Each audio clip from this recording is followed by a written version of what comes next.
Hello students, welcome to Magnet Brains Hindi. मेरा नाम है अवनीश त्रिपाठी। तो कक्षा 12 भूगोल में जो इंपॉर्टेंट चैप्टर्स हमने देख लिए हैं, उसके बाद एक और इंपॉर्टेंट चैप्टर आज हम लेकर आपके सामने आए हैं और वो चैप्टर है इंटरनेशनल ट्रेड यानी कि अंतरराष्ट्रीय व्यापार, पार्ट 9, जो एक बहुत ही इंपॉर्टेंट चैप्टर है। और जब से हम तृतीय क्रियाकलाप हम करते आए हैं तब से हमने व्यापार की चर्चा की थी और आज उससे संबंधित एक इंपॉर्टेंट चैप्टर हम करेंगे, वो है अंतरराष्ट्रीय व्यापार या international trade. Students, magnet Brains Hindi एक ऐसा प्लेटफॉर्म है जहां आप घर बैठे कक्षा 6 से 12 तक की सभी स्टेट बोर्ड्स या सीबीएसई बोर्ड की आधारित पूरी की पूरी शिक्षा निःशुल्क हासिल कर सकते हैं। सबसे खास बात यह है कि यहां एक या दो चैप्टर पढ़ने के बाद कोई पेड सब्सक्रिप्शन लेने की जरूरत नहीं पड़ेगी। पूरी की पूरी शिक्षा निःशुल्क है। तो मैग्नेट ब्रेन्स हिंदी के साथ जुड़े रहिए और अपनी तैयारी, अपनी परीक्षाओं को और आसान बनाते रहिए और मैग्नेट ब्रेन्स हिंदी के साथ सारे के सारे सब्जेक्ट्स पढ़ते रहिए। ठीक है स्टूडेंट्स, तो इसी इंपॉर्टेंट इंफॉर्मेशन के साथ शुरू करते हैं ये बहुत ही इंपॉर्टेंट चैप्टर जो है इंटरनेशनल ट्रेड या आर्थिक व्यापार।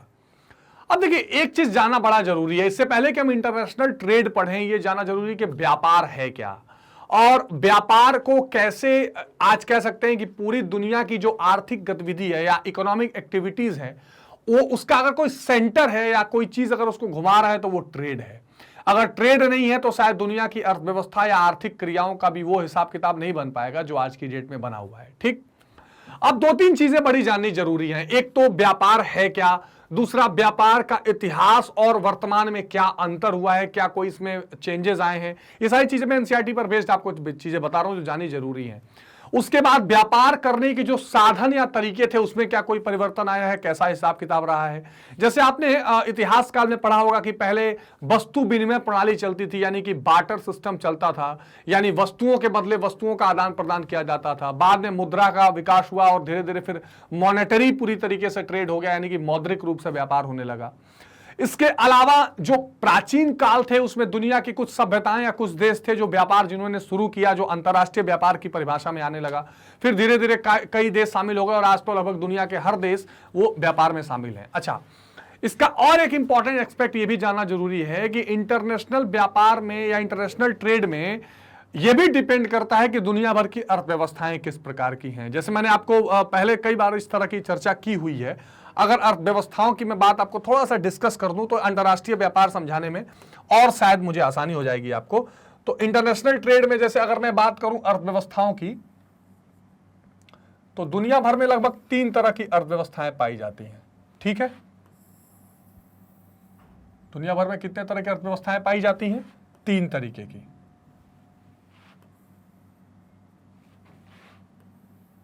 ठीक है, बहुत इंपॉर्टेंट है, इसको समझ लीजिए। अब देखिए, एक पाई जाती है समाजवादी अर्थव्यवस्था। ये मैं आपको क्यों समझा रहा हूं इंटरनेशनल ट्रेड में, ये अभी समझ में आ जाएगा, बहुत इंपॉर्टेंट है। कई बार हमने चर्चा किया भी है, जिसको हम सोशलिस्ट इकोनॉमी कहते हैं। सोशलिस्ट इकोनॉमी कहते हैं। दूसरी अर्थव्यवस्था आती है पूंजीवादी अर्थव्यवस्था। पूंजीवादी अर्थव्यवस्था किसकी चर्चा कर रहे हैं हम? अर्थव्यवस्था यानी इकोनॉमी की।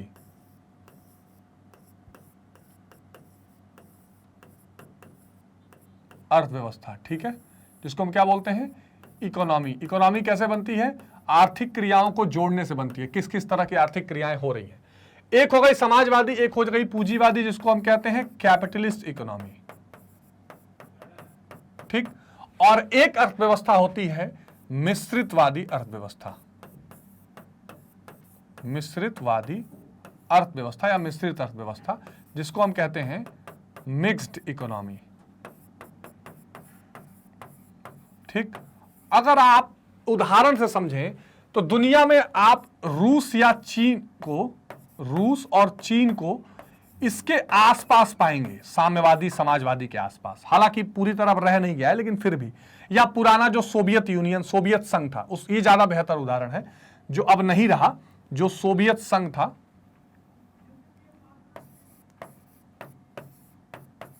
सोवियत संघ, ध्यान से समझ लीजिए, आपको चीजें क्लियर हो जाएंगी। कैपिटलिस्ट में आप उदाहरण रख सकते हैं यूएसए या अमेरिका का, और मिक्स्ड में अपना प्यारा भारत। ठीक है, आज का चीन, ये सब इसमें आ जाएंगे। अब देखिए, समाजवादी अर्थव्यवस्था का मतलब यह होता है जो एक तरह से केंद्रीकृत या सेंट्रलाइज अर्थव्यवस्थाएं होती हैं, जिसमें कि बिल्कुल प्राइवेट ट्रेड अलाउड नहीं होता। क्या उत्पादन होगा, कैसे उत्पादन होगा, किसके लिए उत्पादन होगा, यह सब कुछ सरकार तय करती है। और ज्यादातर ये अर्थव्यवस्थाएं बंद, क्लोज्ड इकोनॉमी होती हैं, बंद अर्थव्यवस्था, जो दुनिया से भी बहुत व्यापार करने में इंटरेस्टेड नहीं है। यहीं पे अंतरराष्ट्रीय ट्रेड आएगा। पूंजीवादी जो अर्थव्यवस्थाएं होती हैं उसको मुक्त बाजार कहते हैं, जिसकी चर्चा अभी हम करेंगे इसी चैप्टर में। ये एक तरह से किसका उदाहरण है? मुक्त व्यापार का। ठीक है, ये चैप्टर के शुरुआत में ही मैं आपको इसलिए क्लियर कर दे रहा हूं कि बहुत सारे टॉपिक्स इससे रिलेटेड आएंगे। ये क्या होगा? मुक्त व्यापार नहीं होगा। ये एक तरह से सेंट्रलाइज्ड पूरा अर्थव्यवस्था होती है, ये मुक्त अर्थव्यवस्था होती है। इसमें सरकार कोई हस्तक्षेप नहीं करती है, कोई इंटरफेरेंस नहीं करती है कि आपको किस तरह से अर्थव्यवस्था को चलाना है। यहां पर प्राइवेट प्लेयर्स को भी दिया जाता है पूरा मौका कि आप प्राइवेट निजी संपत्ति रख के अपना ट्रेड करिए। क्या उत्पादन करना है, कैसे उत्पादन करना है, किसके लिए करना है, what to produce, how to produce and for whom to produce, that will be decided by the industrialist, not by the government। इसमें सरकार नहीं डिसाइड करेगी, उद्योगपति डिसाइड कर लेंगे। मिश्रितवादी अर्थव्यवस्था में होता है कि थोड़ा बहुत सरकार का हस्तक्षेप रहेगा और ज्यादातर फिर प्राइवेट लोगों के काम रहेगा। यानी इसमें पब्लिक सेक्टर और प्राइवेट सेक्टर दोनों मिलकर चलती हैं। इसमें पूरी तरह प्राइवेट सेक्टर होता है, इसमें पूरी तरह पब्लिक सेक्टर होता है। इसलिए इसको हम क्या कहते हैं? सेंट्रलाइज्ड इकोनॉमी कहते हैं या कंट्रोल्ड इकोनॉमी भी कहते हैं। ये दुनिया भर की 3 तरह की अर्थव्यवस्थाएं हैं। ठीक, तो जब दुनिया में खास करके 1990 के बाद, इस बात का ध्यान रखिए, 1990 के बाद जब इस सोवियत संघ का विघटन हो गया ना, जब ये हट गया, 15 देशों का समूह था सोवियत संघ, जिसका रूस हेड था, तब पूरी दुनिया में लगभग पूंजीवादी व्यवस्था शामिल हो गई। उसके पहले पूंजीवादी समाजवादी में टकराव चल रहा था, शीत युद्ध जिसको हम कहते हैं, कोल्ड वॉर, पॉलिटिकल साइंस में आपने पढ़ा होगा। जब सोवियत संघ चला गया तो पूंजीवादी अर्थव्यवस्था एकदम से पूरी दुनिया में विकसित हो गई और ज्यादातर देश इसी खेमे में जाकर मिल गए और मुक्त व्यापार की स्थिति, मुक्त अर्थव्यवस्थाओं की स्थिति आने लगी और दुनिया भर में व्यापार होने लगा। उसके पहले प्राचीन कालों में भी एक दूसरे देशों से व्यापार चलता रहा है और अब जब ये समाजवादी के बाद ये पूंजीवादी और मिश्रितवादी अर्थव्यवस्थाएं विकसित हो रही हैं तेजी से, तब अंतरराष्ट्रीय व्यापार या इंटरनेशनल ट्रेड का जो कंसेप्ट है वो और तेजी से विकसित हो रहा है। ठीक, इस पर चर्चा हम एक एक करके करेंगे, समझते जाइए। अगर व्यापार की बात करें तो व्यापार का आशय 2 पक्षों के बीच वस्तुओं और सेवाओं के स्वैच्छिक आदान प्रदान से है। व्यापार में एक चीज ध्यान रखिएगा, एक तो वस्तु, ठीक, एक इंपॉर्टेंट क्या होगा? एक होगा वस्तु और एक होगा सेवा। ठीक, यानी गुड्स एंड सर्विसेज दोनों इसमें आएंगी, गुड्स एंड सर्विसेज। अच्छा भाई, ये सेवा क्या है? तृतीय क्रियाकलाप में मैंने आपको बताया था कि जितनी भी तरीके की सैलरी या वेजेस पर काम किए जाते हैं, सेवा अपनी दी जाती है, वो सब आता है। जैसे व्यापार भी एक सेवा है, ट्रेड। इसके अलावा इंजीनियर अपनी सेवा देगा, डॉक्टर अपनी सेवा देगा, टीचर अपनी सेवा देगा, होटल मैनेजमेंट वाला, होटल वाला अपना सर्विस देगा, टूरिज्म वाली सर्विस होगी, परिवहन जो कि ट्रांसपोर्टेशन हमने पढ़ा, कम्युनिकेशन यानी संचार हमने पढ़ा, ये सब के सब क्या है? सर्विसेज या सेवा दे रही हैं।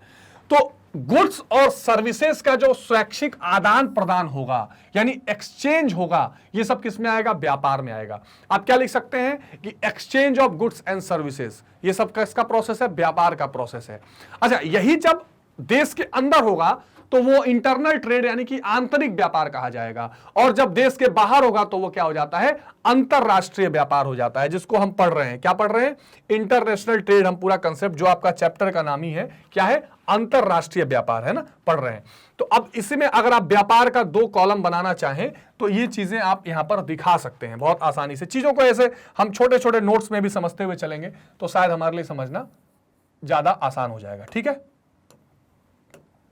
देखिए,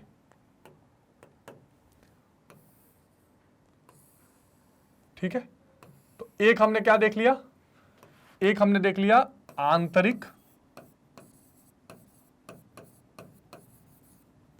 आंतरिक व्यापार, ठीक, और एक हमने देख लिया अंतरराष्ट्रीय यानी कि इंटरनेशनल ट्रेड।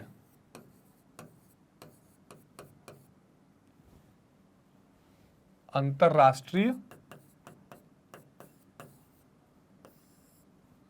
ठीक है, व्यापार।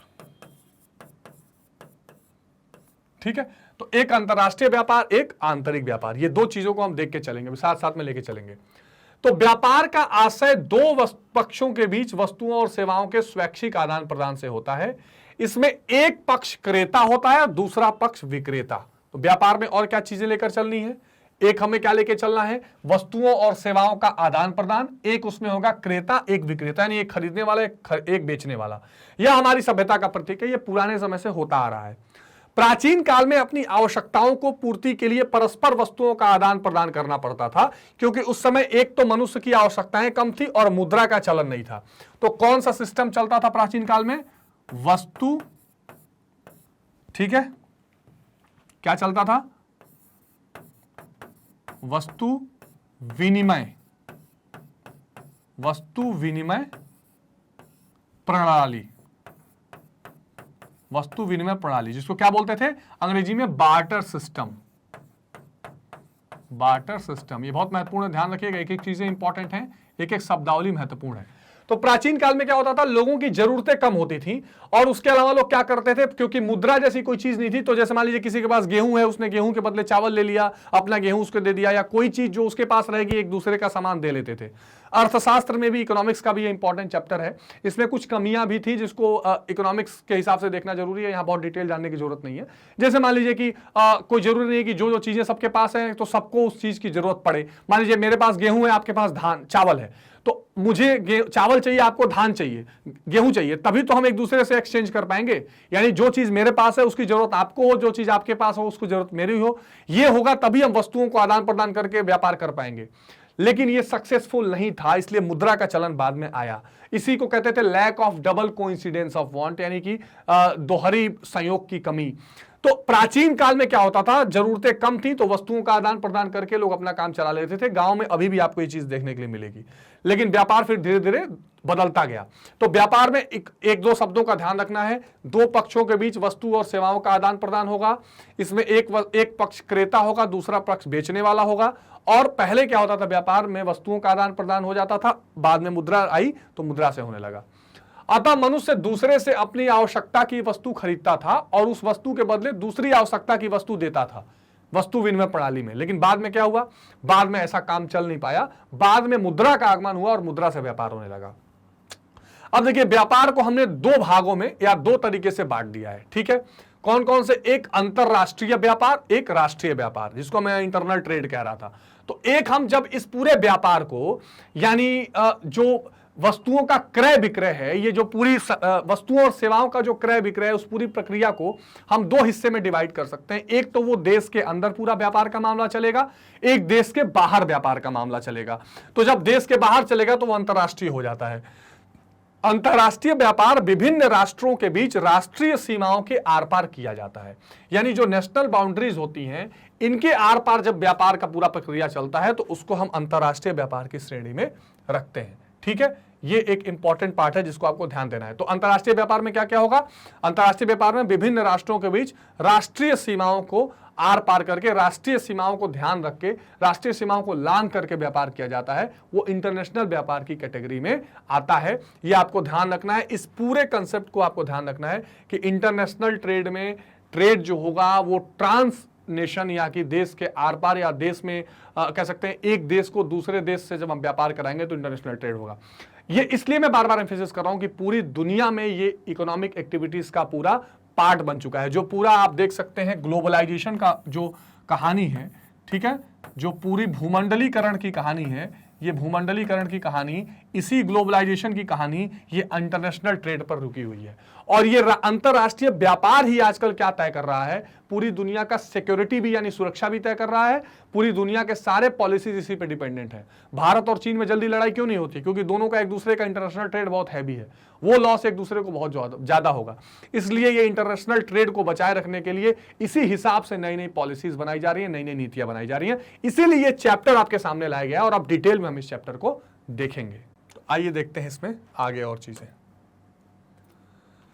अब देखिए, अंतरराष्ट्रीय व्यापार का इतिहास, हिस्ट्री ऑफ इंटरनेशनल ट्रेड क्या है। तो जाहिर सी बात है, इसमें हम वो चीजों को देखने का प्रयास करेंगे कि जब व्यापार पनप रहा था, या व्यापार जब एक देश की सीमा को लांघकर दूसरे देश में जा रहा था, तो उस समय की कंडीशन क्या थी और कौन कौन सी वो चीजें या कौन कौन से ऐसी घटनाएं दिखाई दे रही थी, या कौन कौन से वो रूट या रास्ते थे जहां से इंटरनेशनल ट्रेड चल रहा था। शुरू में व्यापार केवल स्थानीय बाजारों में होता था और मनुष्य अपने धन का अधिकतम उपयोग मूलभूत आवश्यकता जैसे भोजन और वस्तु पर खर्च करता था।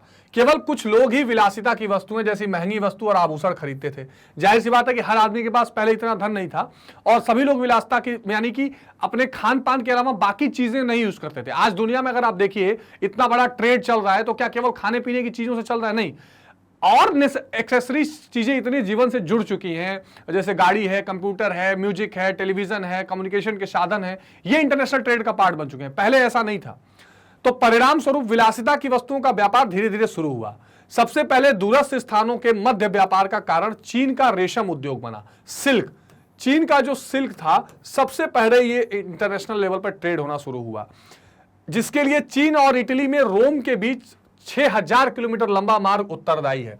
अब देखिए ये सिल्क रूट है जिसको आप जानते हैं, ये जो मैप में आप देख रहे हैं ये सिल्क रूट है जो चीन का पूरा देखिए यहां से होते हुए और कैसे भारत से होते हुए ये पूरा मध्य सेंट्रल एशिया से होते हुए यूरोप तक पहुंचता था। ये इस्तांबुल होते हुए देखिए कैसे ये सिल्क रूट था, इसमें जल का भी थोड़ा थोड़ा किनारा लेते हुए ये पूरा सिल्क रूट। बाद में फिर ये देखिए बढ़ता चला गया और ये इस तरह से जुड़ता चला गया, है ना। तो ये जो सिल्क रूट है ये पहली बार चीन से पूरी दुनिया में यूरोप में जुड़ा और यहाँ पे अंतर्राष्ट्रीय व्यापार की शुरुआत हुई। तो जब भी आप अंतर्राष्ट्रीय व्यापार के इतिहास की शुरुआत करेंगे तो चीन के रेशम मार्ग या सिल्क रूट की चर्चा जरूर करेंगे। इसे रेशम मार्ग कहते हैं, ठीक है, इटली से चीन का जुड़ना।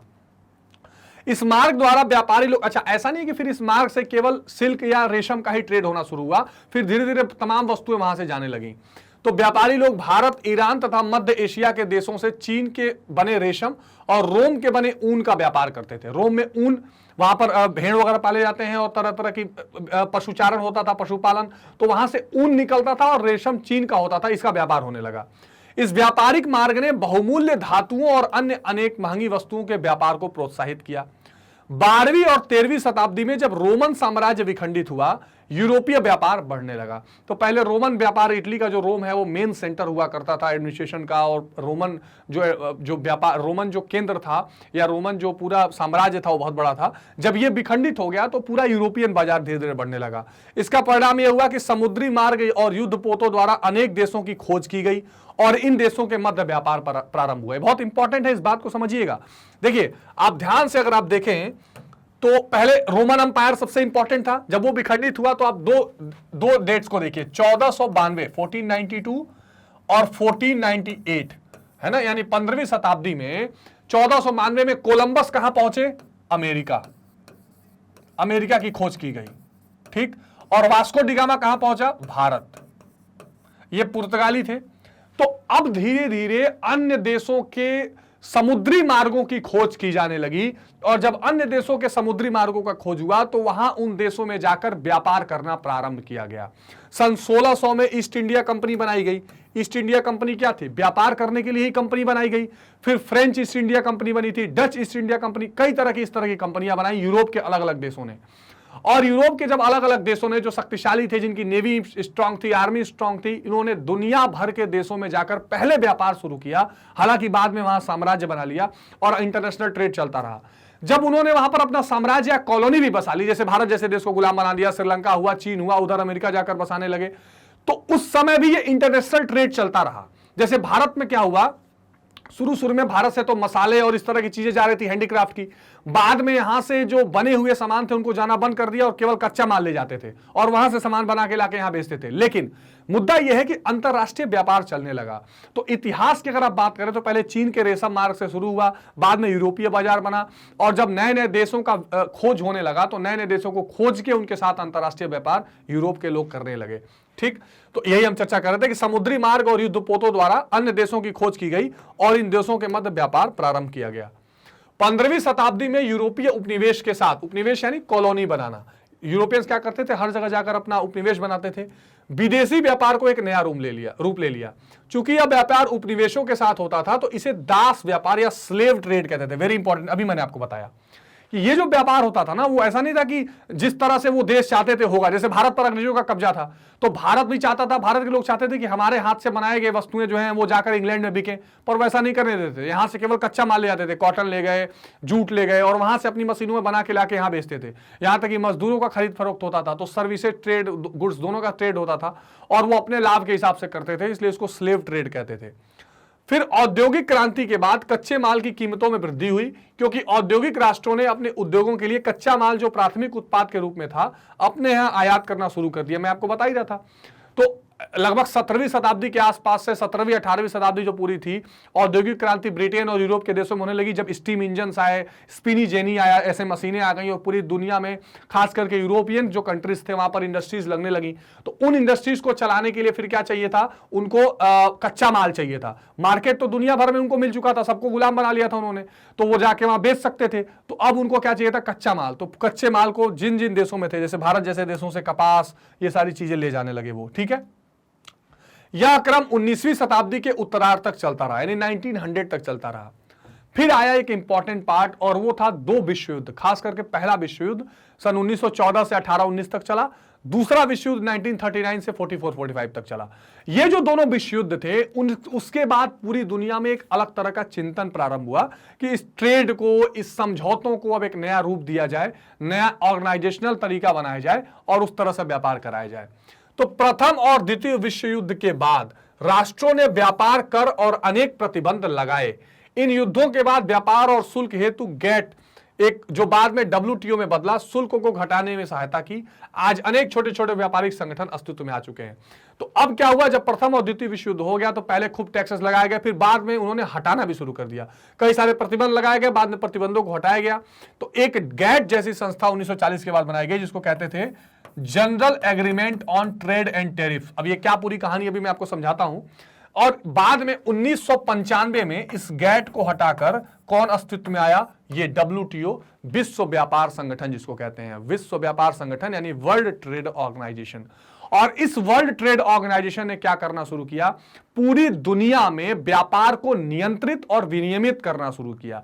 यानी पूरे दुनिया में व्यापार और बराबर समान नियमों के तहत व्यापार के लिए नियम कानून बनाना, जो छोटे विकासशील या विकसित देश हैं उनके हितों की रक्षा करना। अगर व्यापार करते समय कोई मनमुटाव या उलझन या मतभेद होता है तो उसको सॉल्व करना, ये सारी की सारी प्रक्रिया की जिम्मेदारी WTO को दी गई। हालांकि इसमें कई सारी शिकायतें अभी लोगों को WTO से हैं, लेकिन अगर पूरी दुनिया के स्तर पर, अंतर्राष्ट्रीय स्तर पर देखें तो व्यापार को नियंत्रित और विनियमित करने का एकमात्र ये साधन बना हुआ, एकमात्र ये संस्था बनी हुई है। तो ये एक छोटा सा इतिहास हमने देखना शुरू किया। कहां से शुरू किया, चीन के रेशम मार्ग से शुरू हुआ। उसके बाद से अनेक देशों को यूरोपीय कंट्रीज ने जल मार्गों द्वारा खोजा, फिर वहां जाकर उनको उपनिवेश या गुलाम बनाकर उनके बीच व्यापार करने लगे, जिसे स्लेव ट्रेड भी कहा गया। फिर औद्योगिक क्रांति आई। औद्योगिक क्रांति के बाद फिर क्या हुआ, औद्योगिक क्रांति के बाद आप कह सकते हैं कि कच्चे माल का पूरा व्यापार होने लगा। और उसके बाद से फिर प्रथम और द्वितीय विश्व युद्ध के बाद गेट और WTO जैसी संस्थाओं के आने से अब एक आप कह सकते हैं कि ऑर्गेनाइजेशनल तरीके से क्या होने लगा, व्यापार होने लगा। ठीक है, तो आप इसको आप एक फ्लो चार्ट का रूप भी दे सकते हैं। रेशम मार्ग, ठीक है, रेशम मार्ग यहां से होते हुए फिर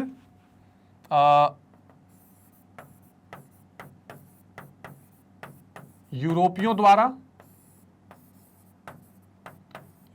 द्वारा क्या करना,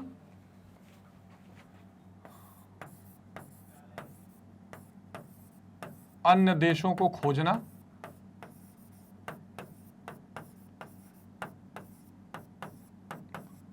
अन्य देशों को खोजना। ठीक है, उसके बाद दास व्यापार, उन्हीं ने क्या करना शुरू किया, उपनिवेश बनाकर दास व्यापार शुरू करना शुरू किया। ये चलता रहा। फिर आगे आया औद्योगिक क्रांति,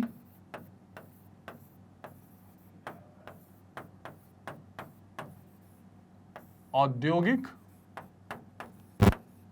क्रांति, और फिर बाद में गैट और WTO जैसी संस्थाएं आई। अब देखिए, जो गैट था, general agreement on trade and tariff, tariff क्या होता है, टैरिफ का मतलब यह होता है कि व्यापार पर कर लगाना। ठीक, जैसे मान लीजिए अमेरिका से कोई सामान चलकर भारत आया और भारत में उसे उतारना है, तो भारत कहेगा कि हमारे यहां अगर आप बेचेंगे तो एक टैक्स आपको देना पड़ेगा। फिर भारत से कोई सामान ऑस्ट्रेलिया गया, ऑस्ट्रेलिया ने कहा कि आपको हमको टैक्स देना पड़ेगा। इसको कहते हैं टैरिफ। तो गैट वगैरह संस्था से ये या WTO से ये प्रयास है कि ऐसा मनमाना टैरिफ या टैक्स कोई देश दूसरे पर ना लगाए, सबको व्यापार करने का बराबर अवसर मिलना चाहिए। तो ये संस्थाओं इस चीज को करने में साथ देती हैं। ठीक है, अब एक क्वेश्चन और आता है कि अंतरराष्ट्रीय व्यापार शुरू क्यों हुआ। ठीक, हिस्ट्री ऑफ इंटरनेशनल ट्रेड में ही इसको आप रखेंगे, इतिहास में रखेंगे। तो अंतरराष्ट्रीय व्यापार उत्पादन के विशिष्टीकरण का परिणाम है। Very very important, specification of production. इसका मतलब क्या हुआ? उत्पादन के विशिष्टीकरण, यानी आप कोई ऐसी चीज का उत्पादन कर रहे हैं जो दुनिया में अन्य जगह पर नहीं है।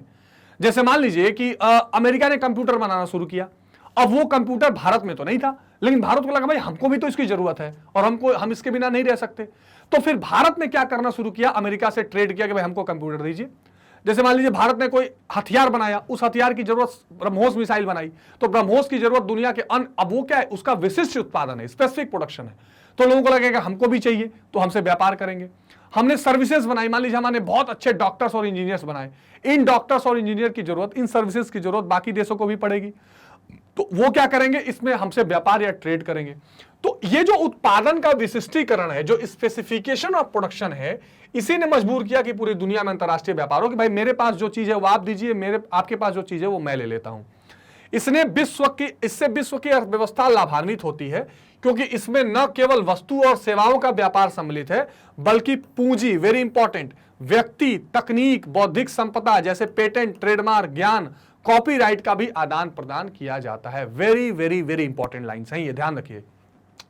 देखिए, इंटरनेशनल ट्रेड से क्या होता है? केवल गुड्स एंड सर्विसेज, वस्तु और सेवाओं का ही आदान प्रदान नहीं हो रहा है, बाकी और बहुत सी इंपॉर्टेंट चीजों का आदान प्रदान हो रहा है। जैसे मान लीजिए कोई किसी ने इंटेलेक्चुअल नॉलेज के साथ बहुत अच्छी किताब लिखी, कोई टेक्नोलॉजी का डेवलपमेंट किया है, वो टेक्नोलॉजी होता है ना, टेक्नोलॉजी ट्रांसफर। जैसे भारत ने राफेल जहाज खरीदा फ्रांस से, तो हमने कहा कि उसके साथ टेक्नोलॉजी ट्रांसफर भी होगा कि आपने कैसे बनाया, हमें बताइए। ये पेटेंट्स करके, ट्रेडमार्क करके जो चीजें बनाई जाती हैं, जैसे मूवीज हो गई, गीत संगीत हो गए, बुक्स हो गई, इनका आदान प्रदान होता है, जिससे नॉलेज बढ़ता है।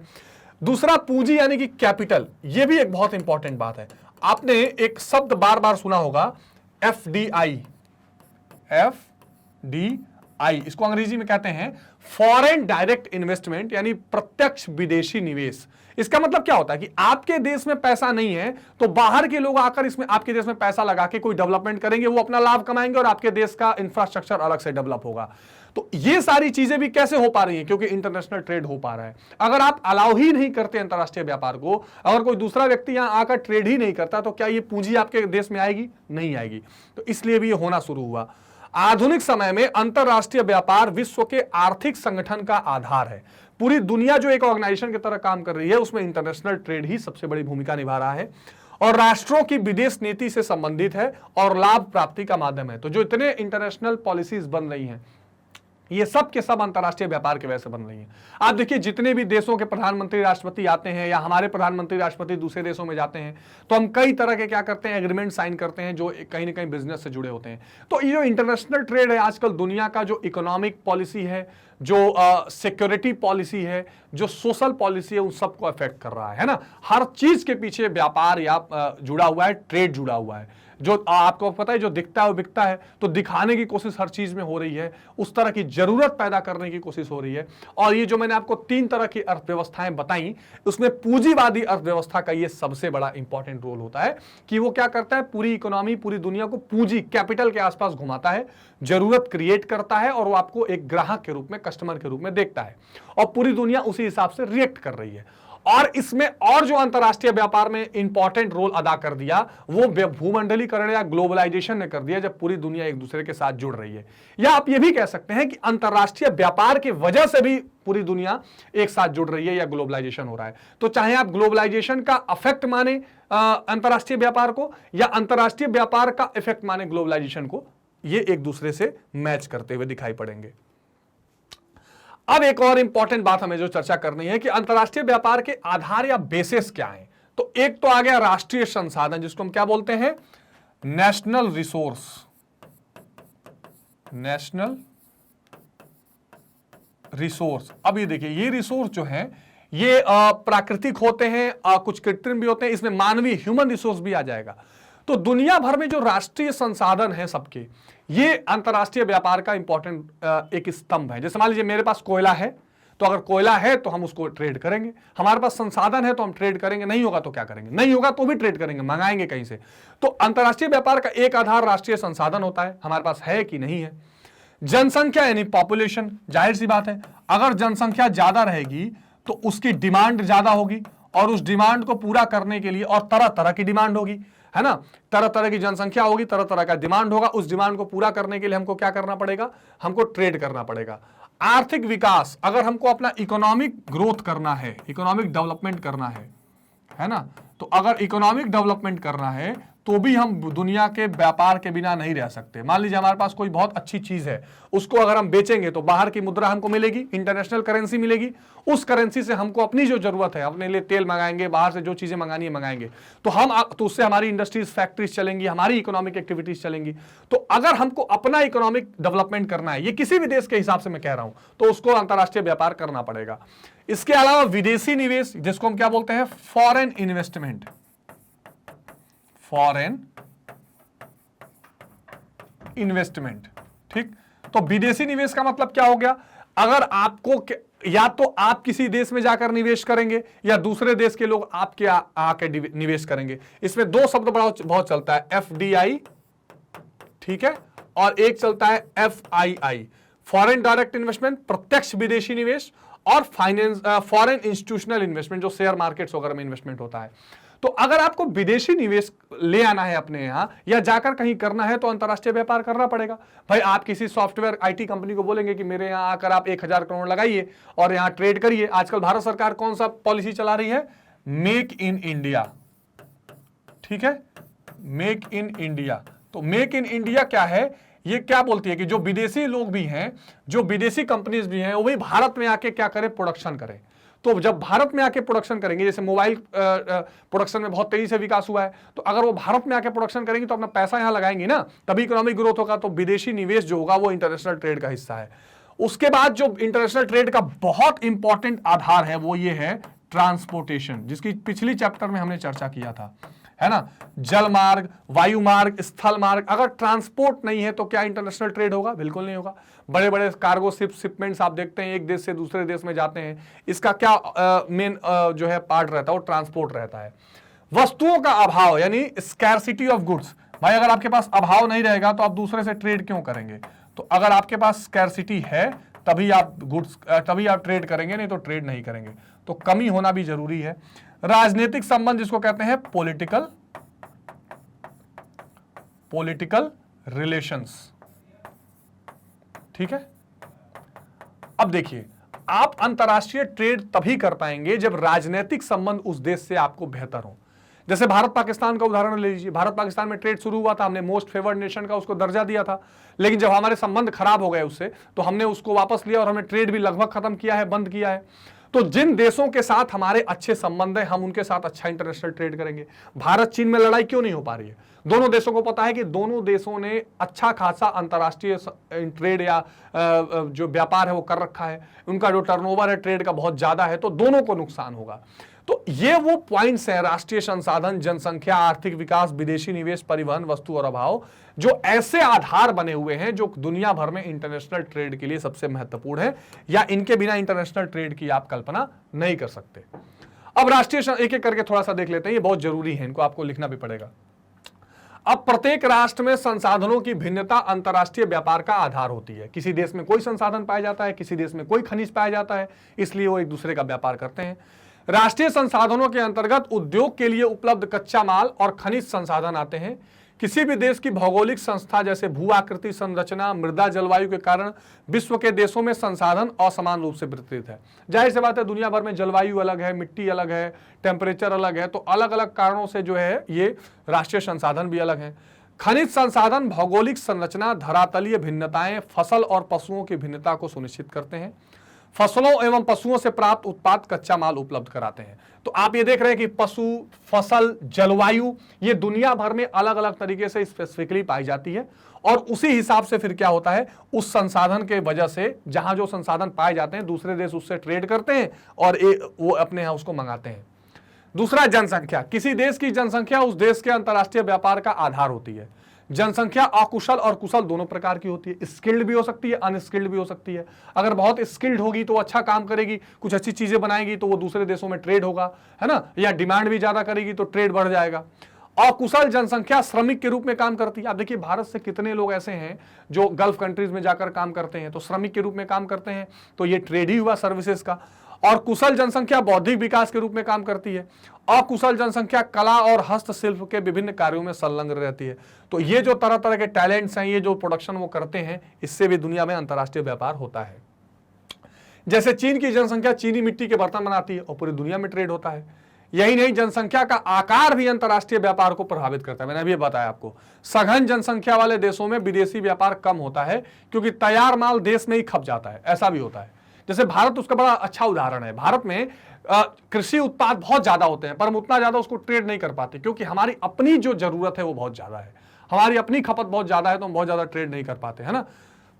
और जो विकसित औद्योगिक राष्ट्र से वस्तुओं का निर्यात अधिक होता है, तो ये इंपॉर्टेंट है। आर्थिक विकास, अब ये भी एक स्तंभ है, अंतर्राष्ट्रीय व्यापार का आधार है।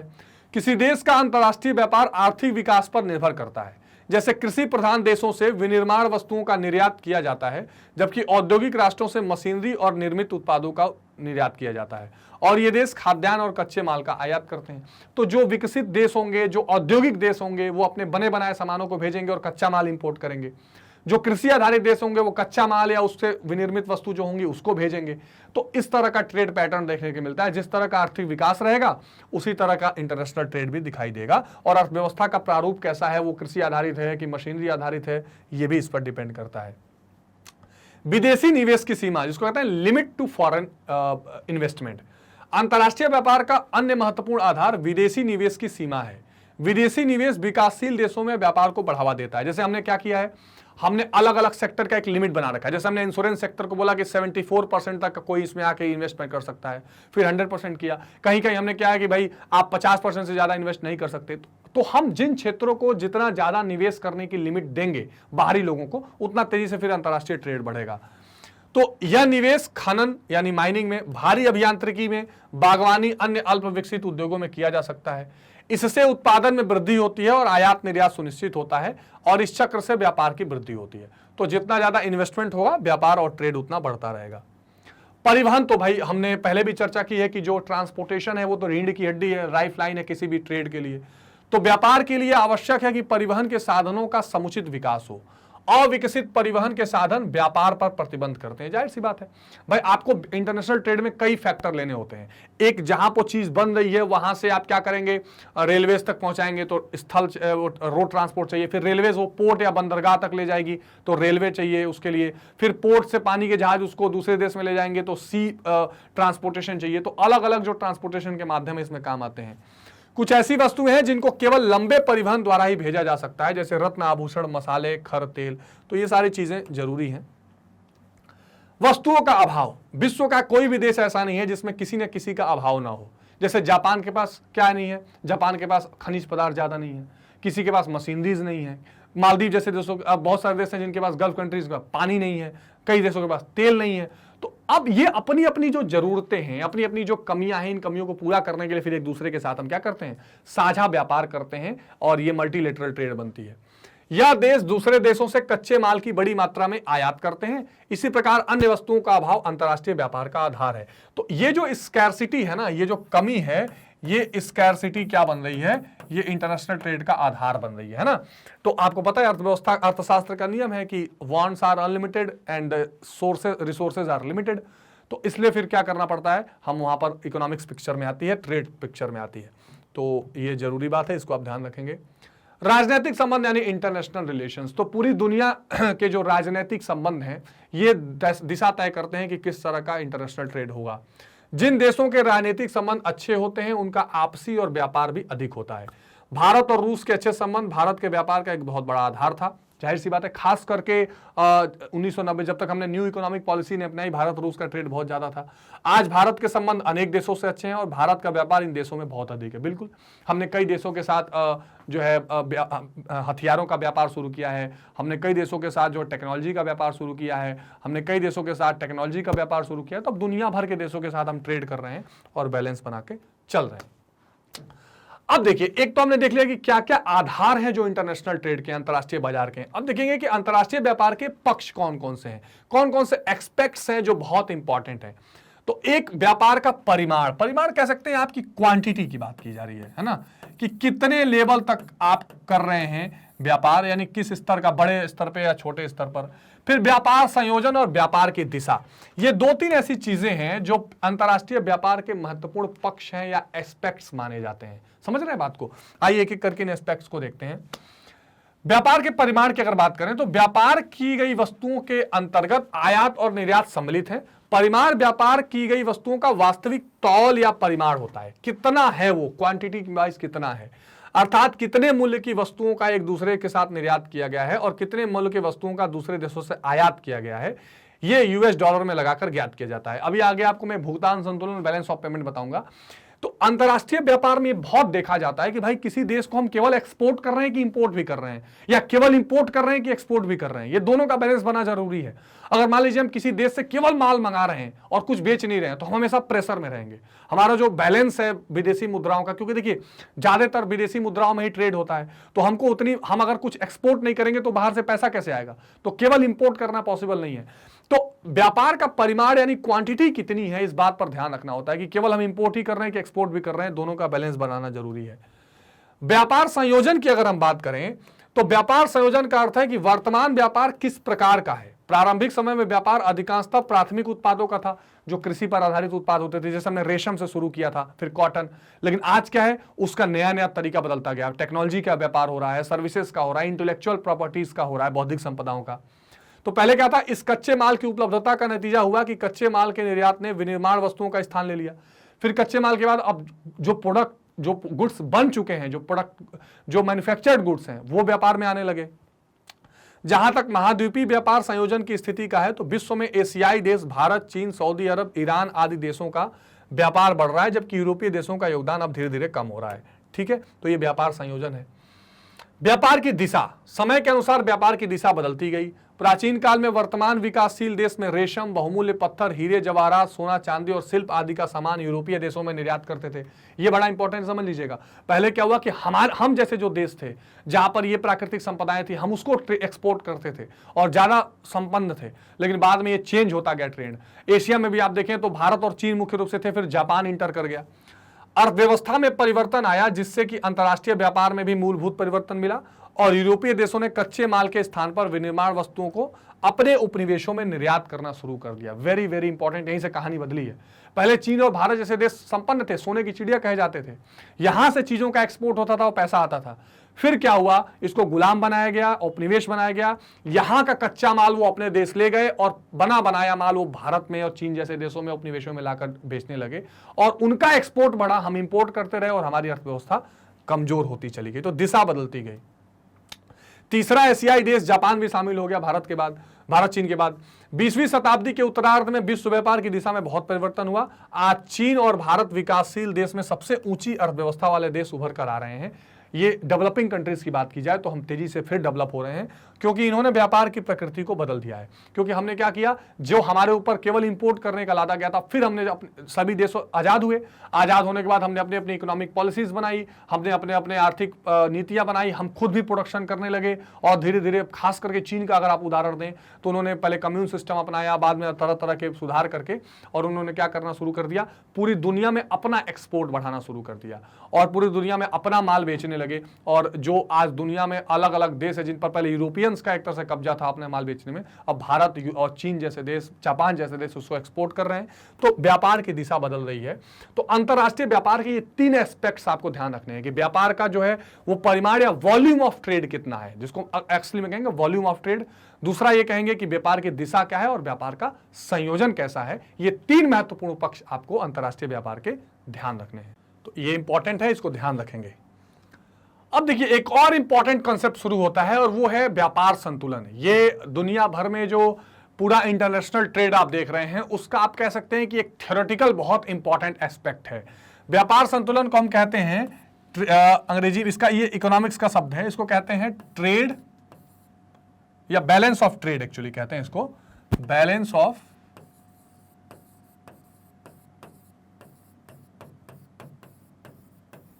ट्रेड। अब बैलेंस ऑफ ट्रेड जो है ये बैलेंस ऑफ पेमेंट का भाग है। बैलेंस ऑफ पेमेंट एक अलग शब्द है जिसको कहते हैं भुगतान संतुलन या भुगतान शेष जिसको कहते हैं। ये व्यापार संतुलन तो कहते हैं कि एक तरह से इक्विलिब्रियम बना के रखना या कि बैलेंस ट्रेड बना के रखना, व्यापार संतुलन बैलेंस ऑफ ट्रेड कहते हैं। लेकिन भुगतान संतुलन भी एक होता है, उसमें हम क्या देखते हैं कि जो पूरी दुनिया का पेमेंट है, जैसे भारत को पूरी दुनिया से व्यापार करना है तो भारत कुछ पे करेगा पूरी दुनिया को, और पूरी दुनिया भी भारत से कुछ ले जाती है तो वो भी भारत को कुछ पैसा देगी। तो एक देश को दूसरे देशों को क्या पैसा देना है और कितना बाहर से लेना है, इसका जो हिसाब किताब रखते हैं वो होता है बैलेंस ऑफ पेमेंट। ध्यान से समझिएगा, भुगतान शेष। व्यापार संतुलन जो होता है उसमें बहुत चीजें होती हैं, ठीक है, थोड़ा सा ये आपको समझ लेना जरूरी है क्योंकि इस कंसेप्ट को समझने में बहुत जरूरत होगा। देखिए दो चीजें हैं, एक है बैलेंस ऑफ पेमेंट, ये बहुत इंपॉर्टेंट पॉइंट है, जिसको क्या बोलते हैं भुगतान शेष। भुगतान शेष। एक पॉइंट होता है जिसको हम पढ़ रहे हैं बैलेंस ऑफ ट्रेड।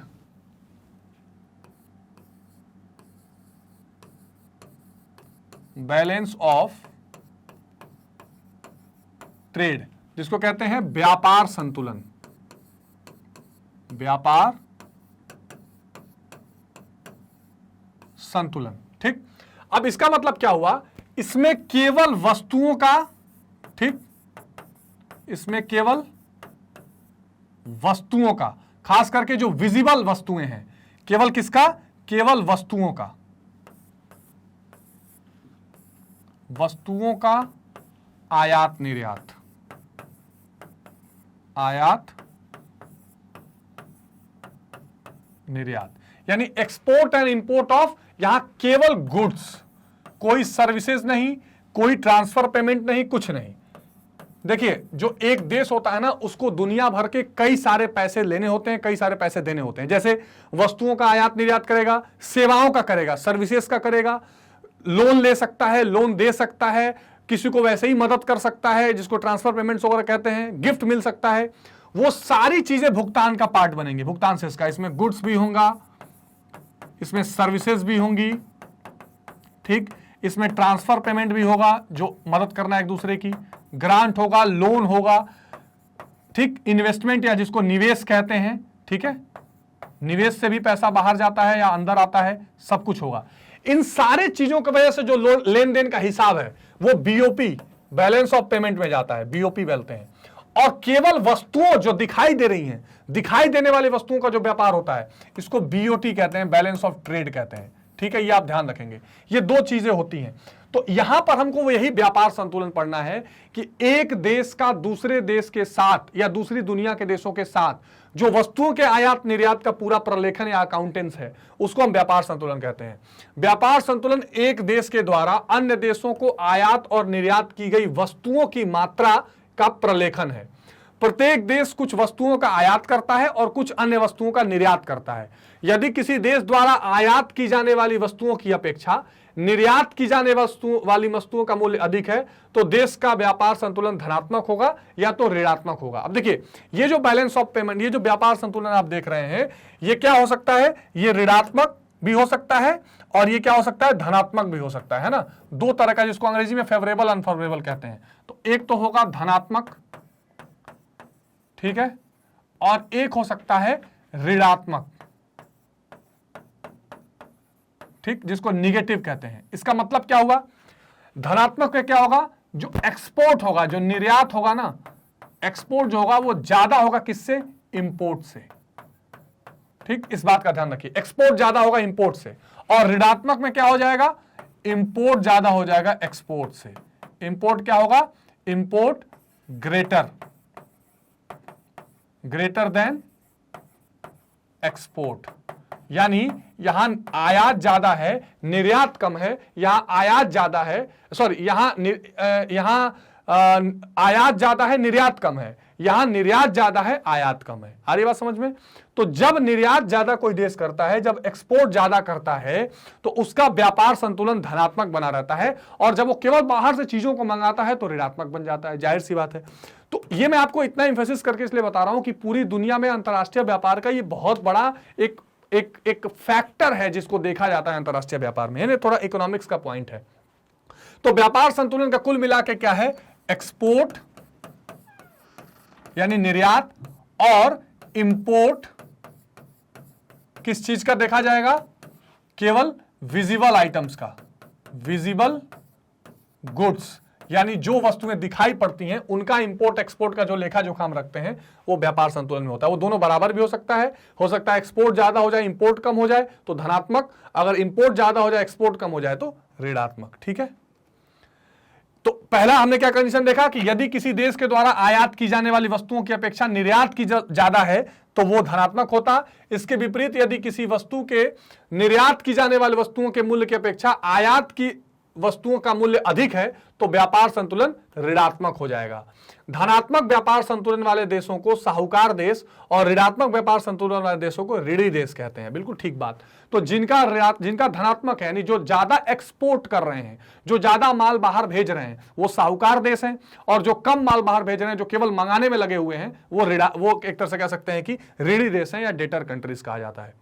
अधिकांश विकसित देशों का व्यापार संतुलन धनात्मक है जबकि अधिकांश विकासशील देशों का व्यापार संतुलन ऋणात्मक है, क्योंकि यहां चीजें उतनी डेवलप नहीं है, मैन्युफैक्चरिंग नहीं है, ज्यादा जनसंख्या है तो उनको बाहर से ज्यादा इंपोर्ट करना पड़ता है। उनको तेल चाहिए, बाकी मैन्युफैक्चरिंग गुड्स चाहिए, हथियार चाहिए तो बाहर से मंगाते रहते हैं, तो उनका बैलेंस ऑफ ट्रेड ऋणात्मक होता है। जो डेवलप्ड नेशन है उनका व्यापार संतुलन हमेशा धनात्मक रहता है। अब एक और बहुत इंपॉर्टेंट पॉइंट हम देखने जा रहे हैं। अंतरराष्ट्रीय व्यापार के दो वर्ग होते हैं, दो ग्रुप्स होते हैं। कौन कौन से? एक द्विपक्षीय व्यापार जिसको कहते हैं बाइलेटरल ट्रेड, बाइलेटरल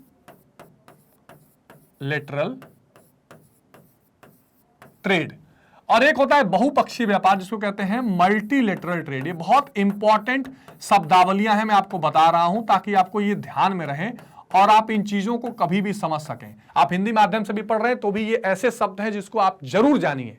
आप चाहे ज्योग्राफी पढ़ें, इंटरनेशनल रिलेशंस पढ़ें, आप पॉलिटिकल साइंस पढ़ें, सारे सब्जेक्ट्स में इस तरह या अखबार भी उठाएं तो इस तरह की शब्दावलियां हमेशा आपको देखने के लिए मिलेंगी।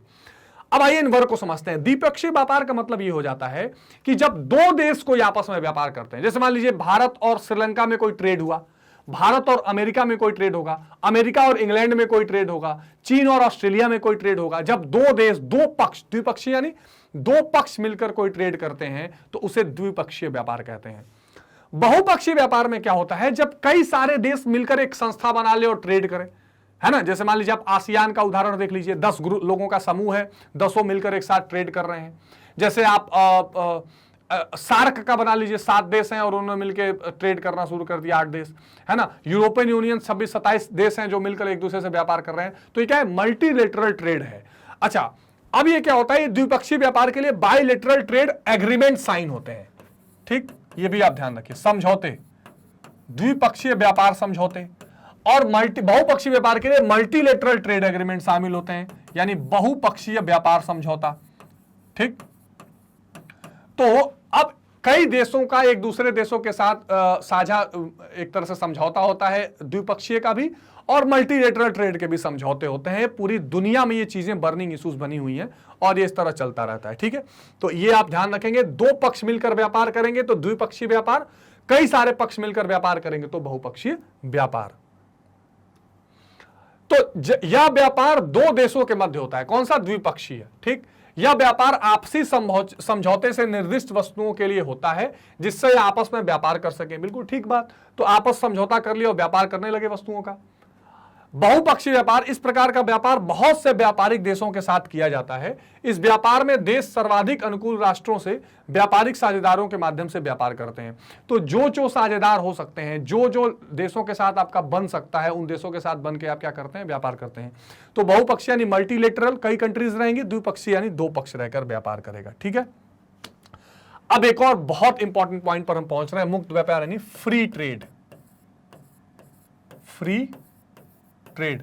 अब आप कहेंगे सर फ्री ट्रेड का मतलब क्या होगा कि जो सामान बेचेंगे वो फ्री में मिल जाएगा? नहीं, फ्री ट्रेड का मतलब ये हो जाता है कि आप देखिए, जब भी क्या होता है कि एक देश दूसरे देश से व्यापार करता है, उस परिस्थिति में हर देश ये कोशिश करता है कि अगर बाहर से कोई चीज आ रही है तो हमारे यहां आसानी से ना बिके, हम उसका कुछ टैक्स वसूले। ये पुराने जमाने से चला आ रहा है। जैसे मान लीजिए कि मुगल काल के जमाने में भी जब यहां पर व्यापार करने लोग आए तो उन्होंने कहा कि भाई ठीक है, आप हमको उसके बदले में कुछ टैक्स देते रहिए।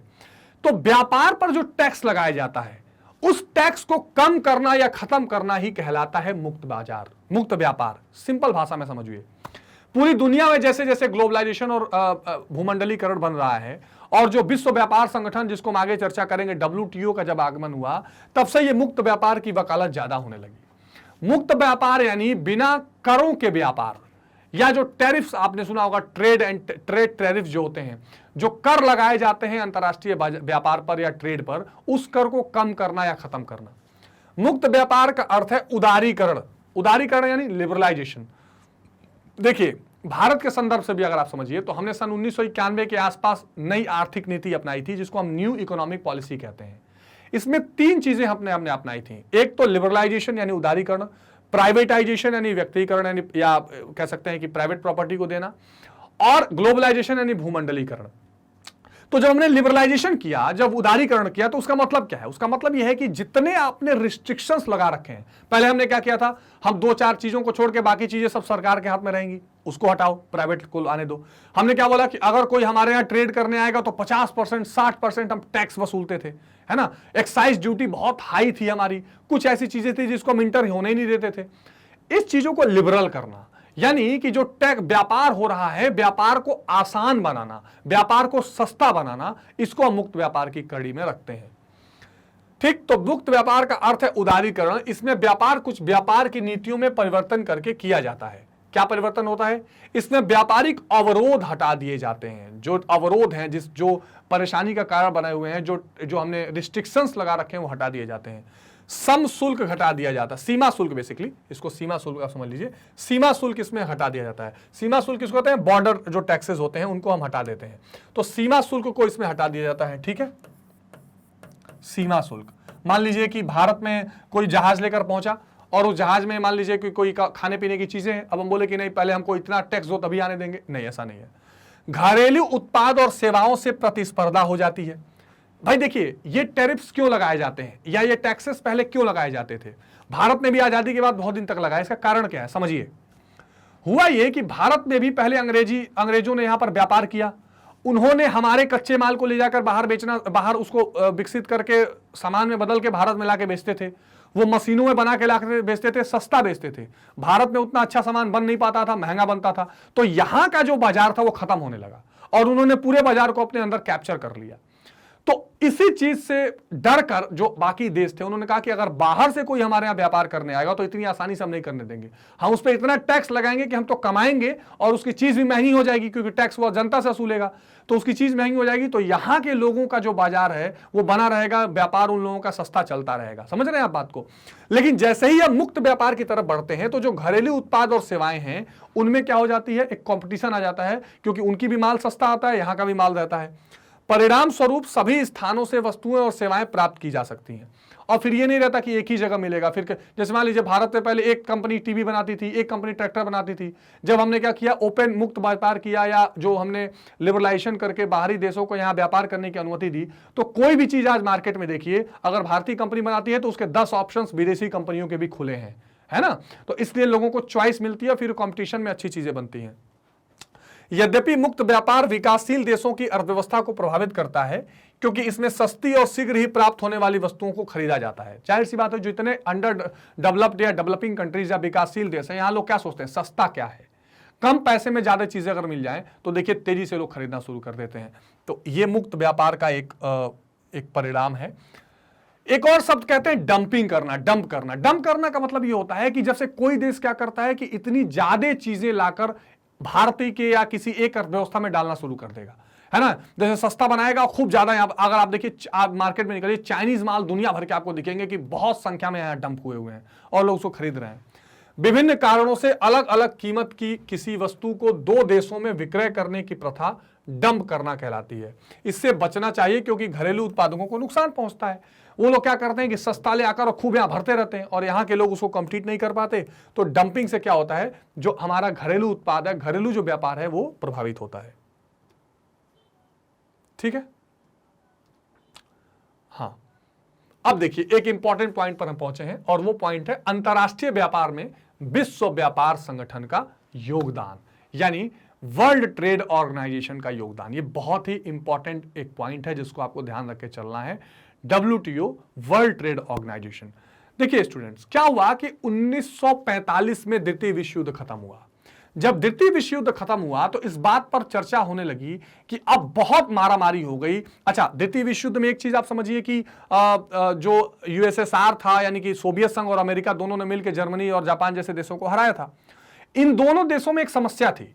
जो USSR था, जो रूस के साथ 15 देश मिलकर उन्होंने USSR या सोवियत संघ बनाया था, वो समाजवादी अर्थव्यवस्था वाले थे, जिसकी चर्चा मैंने शुरू में की है। जो इनका मानना था कि सबको सरकार हर चीज को कंट्रोल करके रखे, कोई प्राइवेट प्रॉपर्टी ना हो और सबको संसाधन मिलने चाहिए एक्सेट्रा। जो अमेरिका था वो पूरी तरह कैपिटलिस्ट या पूंजीवादी अर्थव्यवस्था था।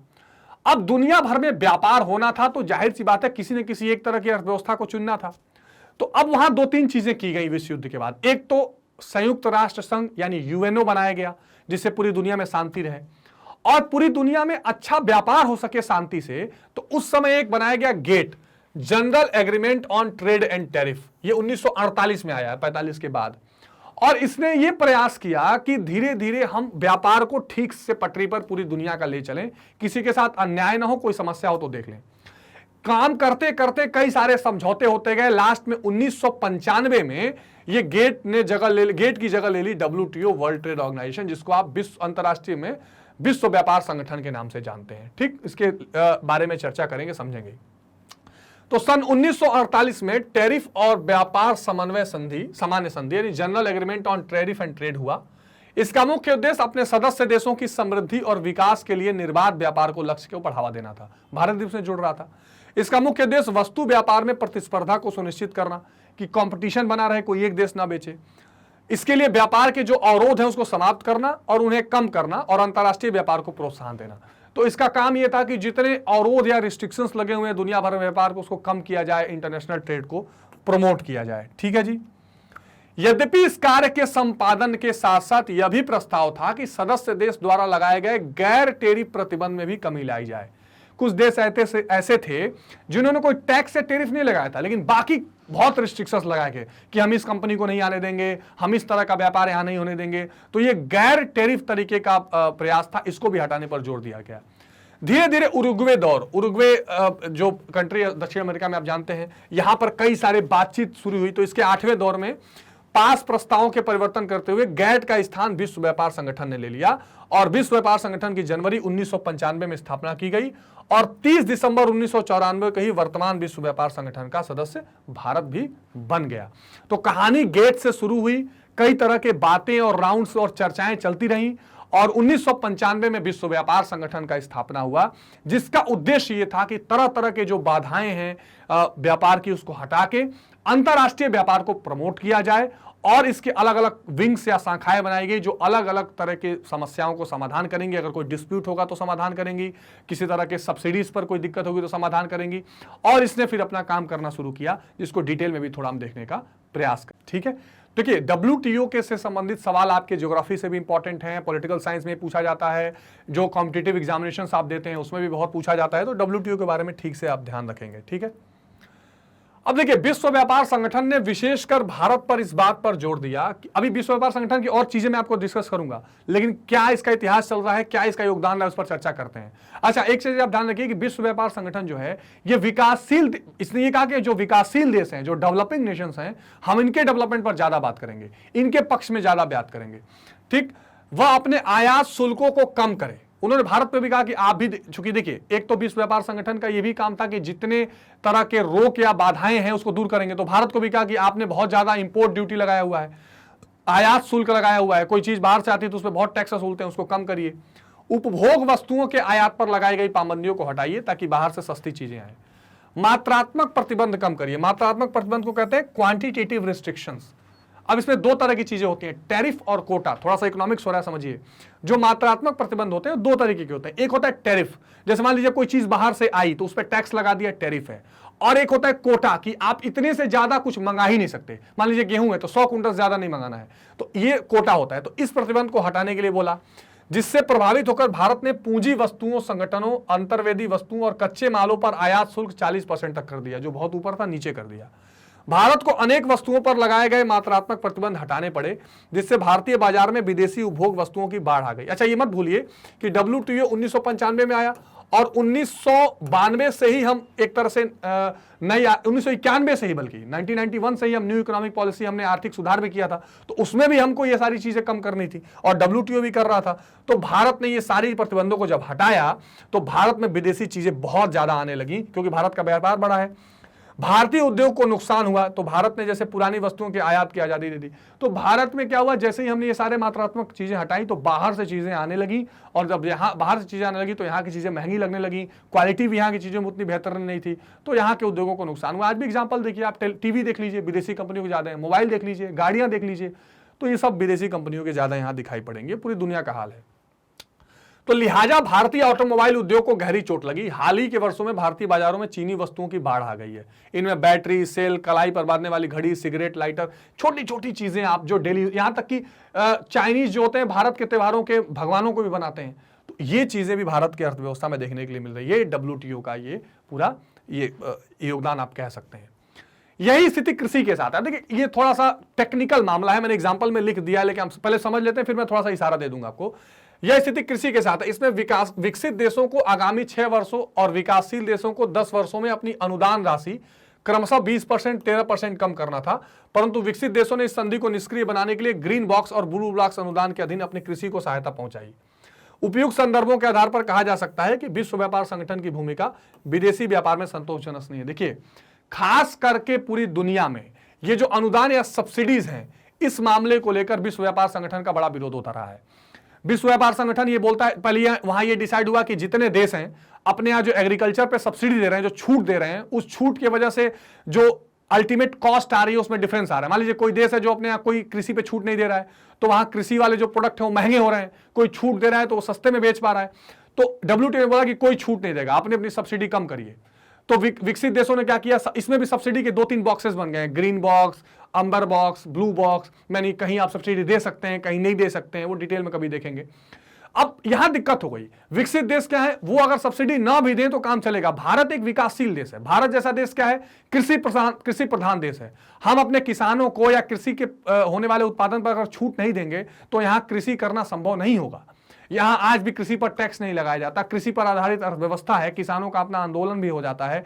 तो इसलिए भारत इससे बहुत संतुष्ट नहीं रहता है, और विश्व व्यापार संगठन भारत से इस मामले में संतुष्ट नहीं रहता है कि भाई आप क्यों नहीं सब्सिडी देना कम करते हैं या बंद करते हैं। तो ये गतिरोध रहता है, और इन मामलों को लेकर जो है विश्व व्यापार संगठन का पूरा संतोषजनक हम कह सकते हैं कि कंट्रीब्यूशन नहीं है। कई बार ऐसा देखने के लिए मिलता है कि विकसित देशों के प्रति उनका झुकाव रहता है, विकासशील देशों से थोड़ा मनमुटाव रहता है, और बेईमानी जैसी कंडीशन भी देखी जाती है, ऐसा कई बार कहा जाता है।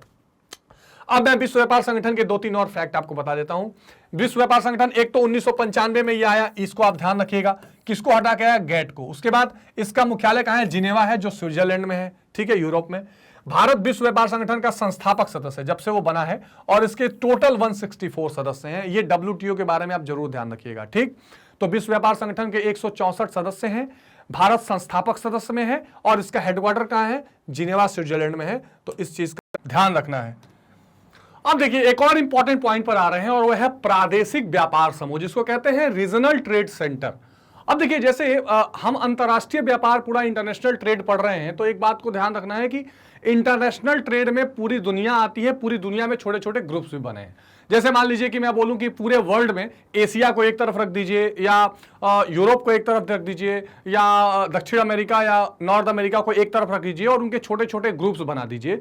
लेकिन उन ग्रुप्स में भी कुछ कंट्रीज आपस में ट्रेड करेंगी तो इंटरनेशनल ट्रेड ही कहा जाएगा। जैसे हम भारत या ऑस्ट्रेलिया का ट्रेड करें, या भारत या नेपाल का ट्रेड करें, कहा जाएगा इंटरनेशनल ट्रेड ही। उसी इंटरनेशनल ट्रेड के अंतर्गत एक और इंपॉर्टेंट चीज आता है, रीजनल ट्रेड ग्रुप्स, प्रादेशिक व्यापार समूह। अब इस रीजनल ट्रेड ग्रुप का मतलब क्या है? रीजनल ट्रेड ग्रुप का मतलब यह है कि जो कंट्रीज एक रीजन में आती हैं और जो एक दूसरे से काफी मिलती जुलती हैं, जो एक दूसरे से नजदीक है दूरी में, जो एक दूसरे के कल्चर या आवश्यकताओं की पूर्ति कर सकती हैं, ऐसे ट्रेड को ग्रुप बनाकर हम क्या कर सकते हैं, प्रमोट कर सकते हैं।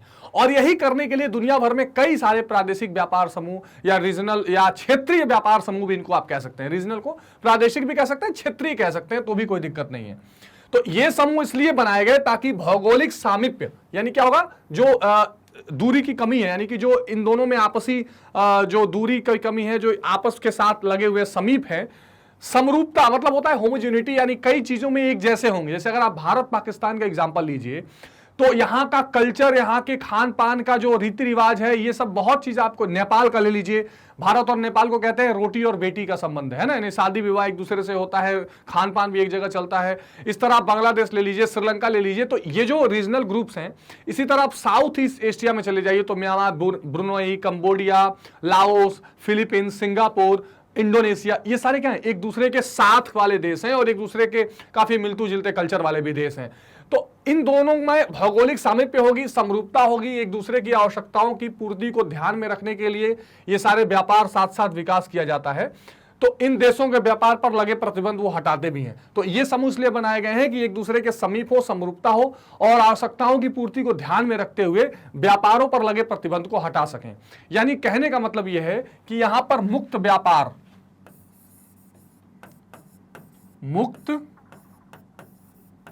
व्यापार या फ्री ट्रेड को बढ़ावा दे सके, फ्री ट्रेड को बढ़ावा दे सकें। ठीक है, तो ये फ्री ट्रेड कैसे होगा, मैंने आपको फ्री ट्रेड के बारे में पहले ही बता दिया है कि फ्री ट्रेड का मतलब ये हो जाता है कि जो प्रतिबंध लगाए गए हैं, जो डिस्ट्रॉक्शंस हैं, जो जिस तरह की आप कह सकते हैं कि होता है ना कि लिबरलाइजेशन करना, उनको नियंत्रण से छूट देना, है ना। हमने क्या कर रखा था, हमने अभी बात किया था कि किस तरह से कोटा और टैरिफ लगाए जाते हैं। तो इस तरह की चीजों को हटाना ये मुक्त व्यापार के अंदर आता है। तो ये प्रादेशिक व्यापार समूह इसलिए बनाए गए हैं कि ये जो एक जैसे देश हैं, एक दूसरे के साथ जो देश रह रहे हैं, ये इस तरह के प्रतिबंध को हटा सकें। आज विश्व में लगभग 120 प्रादेशिक व्यापार समूह हैं जो विश्व का 52% व्यापार जनन करते हैं।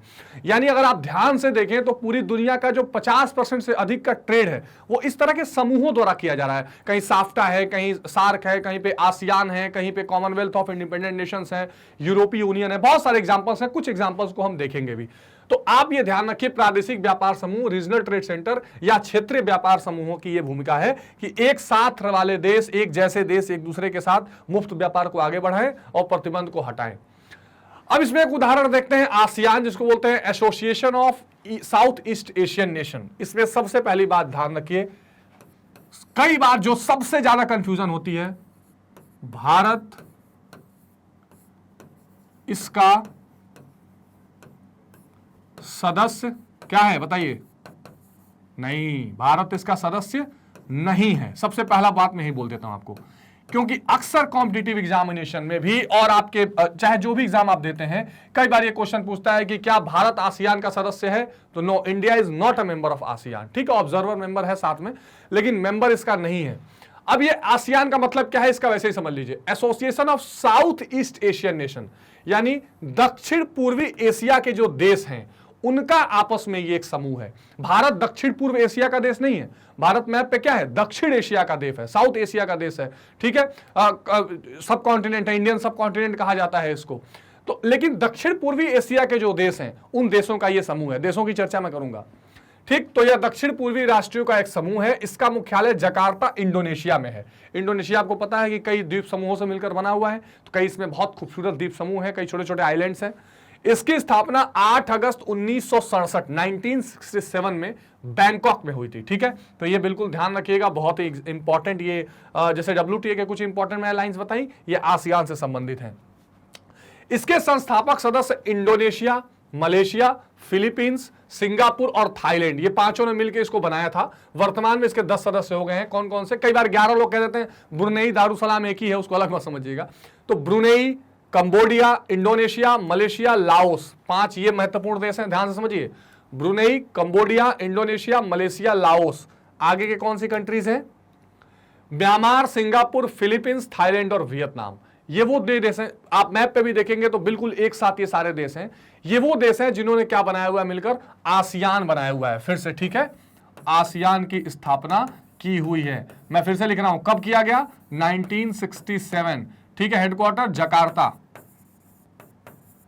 Jakarta Indonesia. ये आप 2-3 चीजें ध्यान रखिएगा। कितने मेंबर्स हो गए, 10।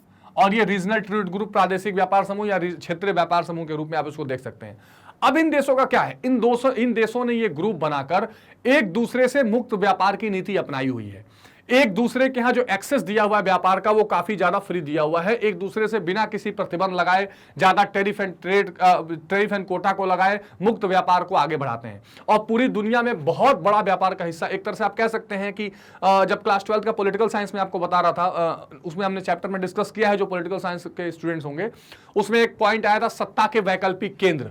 तो दुनिया भर में सत्ता के दो महत्वपूर्ण केंद्र चल रहे थे, सोवियत संघ और अमेरिका। उसके बाद कुछ और जो वैकल्पिक केंद्र बन के उभरे उसमें आसियान का भी चर्चा आता है। तो ये न सिर्फ व्यापारिक बल्कि सामरिक महत्व से भी एक बड़ा इंपॉर्टेंट ग्रुप है और व्यापार में तो बहुत अच्छा कर ही रहा है। तो ये जो 10 कंट्रीज का ये ग्रुप है आसियान, इस आसियान ने क्या किया है, पूरी दुनिया में एक ट्रेड को, फ्री ट्रेड को, इंटरनेशनल ट्रेड को नया आयाम दिया है, जिसमें Brunei, Cambodia, Indonesia, Malaysia, Laos, Myanmar, Singapore, Philippines, Thailand और वियतनाम शामिल हैं। इनका मुख्य उद्देश्य आर्थिक वृद्धि को तेज करना, सांस्कृतिक विकास, ध्यान रखिए, नॉट ओनली इकोनॉमिक बल्कि द कल्चरल भी इनका एक एक्सपेक्ट है, शांति और स्थायित्व रखना, देखिए पीस और स्टेबिलिटी रखना। आप इस चीज को समझिए कि अगर आप ध्यान से देखेंगे इन देशों की स्थिति, तो ये देश समुद्र से चारों तरफ से घिरे हुए हैं ना, इधर मतलब कि ऊपर साउथ चाइना सी का एरिया पड़ जाता है, फिर इस तरफ आपको पैसिफिक पड़ जाएगा, इधर हिंद महासागर से होते हुए आप गुजरते हैं, gulf of bay of Bengal से फिर नीचे उतरते हैं। अगर आप ध्यान से देखेंगे तो समुद्र का काफी इलाका यहां पर पड़ता है और यहां पर दो देशों की आपसी टकराव बहुत दिखाई देती है, या दो देश हस्तक्षेप करने का प्रयास करते हैं। एक है चाइना और एक है यूएसए। खास करके दक्षिण चाइना सी, साउथ चाइना सी वाला जो कंडीशन है उसमें चीन दादागिरी करने की कोशिश करता है। तो ऐसी स्थिति में एक स्टेबिलिटी बनाए रखना, एक ग्रुप के तौर पर बन के रहने से यहां पर शांति बनाए रखने में भी आसानी होती है। तो ये रक्षा के मामले से भी इंपॉर्टेंट ग्रुप है, ट्रेड के मामले से भी इंपॉर्टेंट ग्रुप है, कल्चरल इकोनॉमिक एक्सपेक्ट को लेकर यहां पर काम किया जाता है। ठीक है, आसियान। आसियान के बाद थोड़ा सा देखते हैं, अब इसका डिटेल तो हम कई चैप्टर्स में देखेंगे, अलग वीडियोस में भी देखेंगे। फिलहाल यहां पर प्रादेशिक इंटरनेशनल ट्रेड के हिसाब से इतना एग्जांपल काफी है। CIS जिसको बोलते हैं कॉमनवेल्थ ऑफ इंडिपेंडेंट स्टेट्स, यानी कि स्वतंत्र राज्यों का राष्ट्रकुल। देखिए आप इस चीज को समझिए कि पहले काफी देश जो हैं वो गुलाम थे, कई देश थे जो सोवियत संघ के पार्ट थे, फिर वो अलग होकर उन्होंने अपना एक राष्ट्रकुल बनाया। एक कॉमनवेल्थ ऑफ नेशंस होता है जो गुलाम रह चुके हैं, उन देशों का भी समूह रहता है। तो इस तरह के दुनिया में कई सारे ग्रुप्स हैं। यह स्वतंत्र राज्यों का राष्ट्रकुल, स्वतंत्र राज्यों का एक समूह है, ये सब सोवियत संघ के उत्तराधिकारी हैं। तो यहां वाला जो कॉमनवेल्थ ऑफ इंडिपेंडेंट स्टेट्स आप देखेंगे, ये सोवियत संघ के उत्तराधिकारी वाले हैं। देखिए पहले क्या था, रसिया 15 देशों के साथ मिलकर एक उन्होंने सोवियत संघ बनाया हुआ था, कई बार इसकी चर्चा हुई है, जिसको USSR कहते थे। ठीक है, सोवियत सोशलिस्ट रिपब्लिक वाला यूनियन था। 1990 के आसपास इसका क्या हो गया, मिखाइल गोर्बाचेव वहां के नेता है, उन्होंने कई प्रयास किया और वो डिसइंटीग्रेट हो गया, यानी वो पूरा सोवियत संघ बिखर गया। बिखरने के बाद जो अलग अलग देश बचे, उन देशों का ये समूह बन गया। इसमें संस्थापक सदस्य रूस है, बेलारूस, यूक्रेन, 9 अन्य राज्य। अब तो खैर जब से रूस यूक्रेन वाली पूरी लड़ाई क्रीमिया वाली शुरू हुई, इसमें बहुत ज्यादा समस्या आ गई है। फिर भी Armenia, Azerbaijan, Georgia, Kazakhstan, Moldavia, Tajikistan, Turkmenistan, Kyrgyzstan, Uzbekistan, ये सब बाद में, उज्बेकिस्तान बाद में शामिल हुआ। ये कॉमनवेल्थ ऑफ इंडिपेंडेंट स्टेट्स था, लेकिन इन्होंने भी काफी जो है इंटरनेशनल ट्रेड में ग्रुपिंग बना के अच्छा अर्न किया, अच्छे कोऑपरेशन के साथ ट्रेड किया। अभी थोड़ा डिस्प्यूट में है, लेकिन एक एग्जाम्पल ये भी प्रादेशिक व्यापार समूह का है, रीजनल ट्रेड ग्रुप का है। इस समय इनकी संख्या 12 हो गई है। यह अर्थव्यवस्था, प्रतिरक्षा, विदेश नीति के मामले में समन्वय और सहयोग रखते हैं। यह कच्चा तेल, प्राकृतिक गैस, इसलिए कई सारे गैस पाइपलाइन उस एरिया में हैं। अभी जब यूक्रेन रशिया का युद्ध हो रहा था तो आपने गैस पाइपलाइनों पर कब्जा करने की बात सुनी होगी। सोना, कपास, रेशा आदि का व्यापार करते हैं। ठीक है, तो ये किस एग्जाम्पल है। एक है यूरोपीय मुक्त व्यापार संघ, यूरोपियन फ्री ट्रेड एसोसिएशन। इसकी स्थापना मई 1960 में हुई थी। इसका मुख्यालय जेनेवा, स्विट्जरलैंड में है। इसकी स्थापना 7 देश ब्रिटेन, डेनमार्क, पुर्तगाल, नॉर्वे, स्वीडन, स्विट्जरलैंड और ऑस्ट्रिया द्वारा की गई। इसका उद्देश्य सदस्य राष्ट्रों में परस्पर औद्योगिक सामान के व्यापार के लिए कस्टम ड्यूटी तथा अन्य करों में धीरे धीरे कटौती करना था। तो पहले ये क्यों लाया गया, पहले ये लाया गया, ये बल्कि एक तरह से अच्छा इस पर चर्चा करेंगे हम। पहले यहां समझिए कि इसका मुख्य उद्देश्य ये रहा कि जो इंडस्ट्रियल ट्रेड है, औद्योगिक विकास है, इंडस्ट्रियल डेवलपमेंट है, उसको बढ़ाया जाए। उसके साथ साथ कस्टम ड्यूटी जो लगती है सीमा पर, इसको कम करके धीरे धीरे व्यापार को और बेहतर बनाया जाए। इसके साथ साथ पश्चिमी यूरोप में बाजार की स्थापना करना था। पश्चिमी यूरोप में कौन कौन से देश आ जाएंगे, जो ब्रिटेन है, फ्रांस है, स्विट्जरलैंड है, जर्मनी है। इन देशों में क्या करना, एक बढ़िया बाजार तैयार करना जिससे आपसी ट्रेड और बाजार को बढ़ाया जा सके। फिर यूरोपीय संघ, ये सबसे इंपॉर्टेंट है, यूरोपीय यूनियन। इसमें कुल 27 मेंबर्स, अब आपको पता है कि ब्रिटेन इससे अलग हो चुका है। ये यूरोपियन यूनियन का जो कंसेप्ट है ये पूरी दुनिया में बहुत ही स्ट्रांग कंसेप्ट है। दुनिया भर के यूरोप के जो महत्वपूर्ण 26-27 देश हैं ये मिलकर इन्होंने एक संगठन बनाया हुआ है। इस संगठन में उन्होंने क्या किया है, घोषणा की हुई है पूरे फ्री ट्रेड एरिया की, जहां पर ट्रांसपोर्टेशन, आना जाना, व्यापार करना सब कुछ मुफ्त है और पूरी दुनिया में व्यापार की दृष्टि से ये बहुत बड़ा संगठन है। इस समुदाय के सदस्यों ने पारस्परिक हित के संवर्धन हेतु एक शिखर आयोजन 1993 में किया था और यूरोपियन कम्युनिटी को यूरोपियन यूनियन संघ में 1 नवंबर 1993 में परिवर्तित कर दिया। तो पहले क्या था ना कि ये यूरोपियन एक अलग तरह से कम्युनिटी बना के चल रहे थे। अब जैसे मैंने आपको ये एग्जांपल दिया, ये यूरोपियन फ्री ट्रेड एसोसिएशन इस तरह का चीजें चल रही थी, लेकिन यूरोपियन यूनियन को ठीक से लागू किया उन्होंने 1993 में। इस सदस्य देशों में 1 जनवरी 1999 से सामूहिक मुद्रा यूरो की स्थापना का निर्णय लिया। यह सबसे क्रांतिकारी निर्णय था। देखिए हर देश में यूरोप में अपना अपना करेंसी है, जैसे पाउंड है इंग्लैंड में, लेकिन यूरो उन्होंने एक ऐसी करेंसी ले आए हैं जो करेंसी इन सभी यूरोपियन यूनियन देशों में, जो भी इनके 27 मेंबर है, सब में ये लागू होती है। तो इन्होंने 1993 में एक समझौता करके यूरोपियन यूनियन बनाया और 1999 से उन्होंने अपनी एक नई मुद्रा बना ली यूरो। इसका उद्देश्य क्या है? इसका उद्देश्य यह है कि एक जैसे कल्चर के साथ साथ वाले देश उन्होंने क्या किया, अपने ट्रेड को बढ़ाने का प्रयास किया। और देखिए बहुत ही पॉजिटिव एक्सपेक्ट है, बजाय कि एक दूसरे के साथ रह के लड़ाई करने के और बॉर्डर एरिया में डिस्प्यूट बढ़ाने के, इन लोगों ने कोशिश की कि क्यों ना हम अपने ट्रेड को बढ़ाएं, अपने कल्चर को बढ़ाएं, अपने व्यापार को, बाजार को बढ़ाएं, और उन्होंने इस तरह का बेहतरीन निर्णय लिया हुआ है। ठीक है, तो ये इनके लिए बहुत बड़ा फायदे का एक काम हुआ।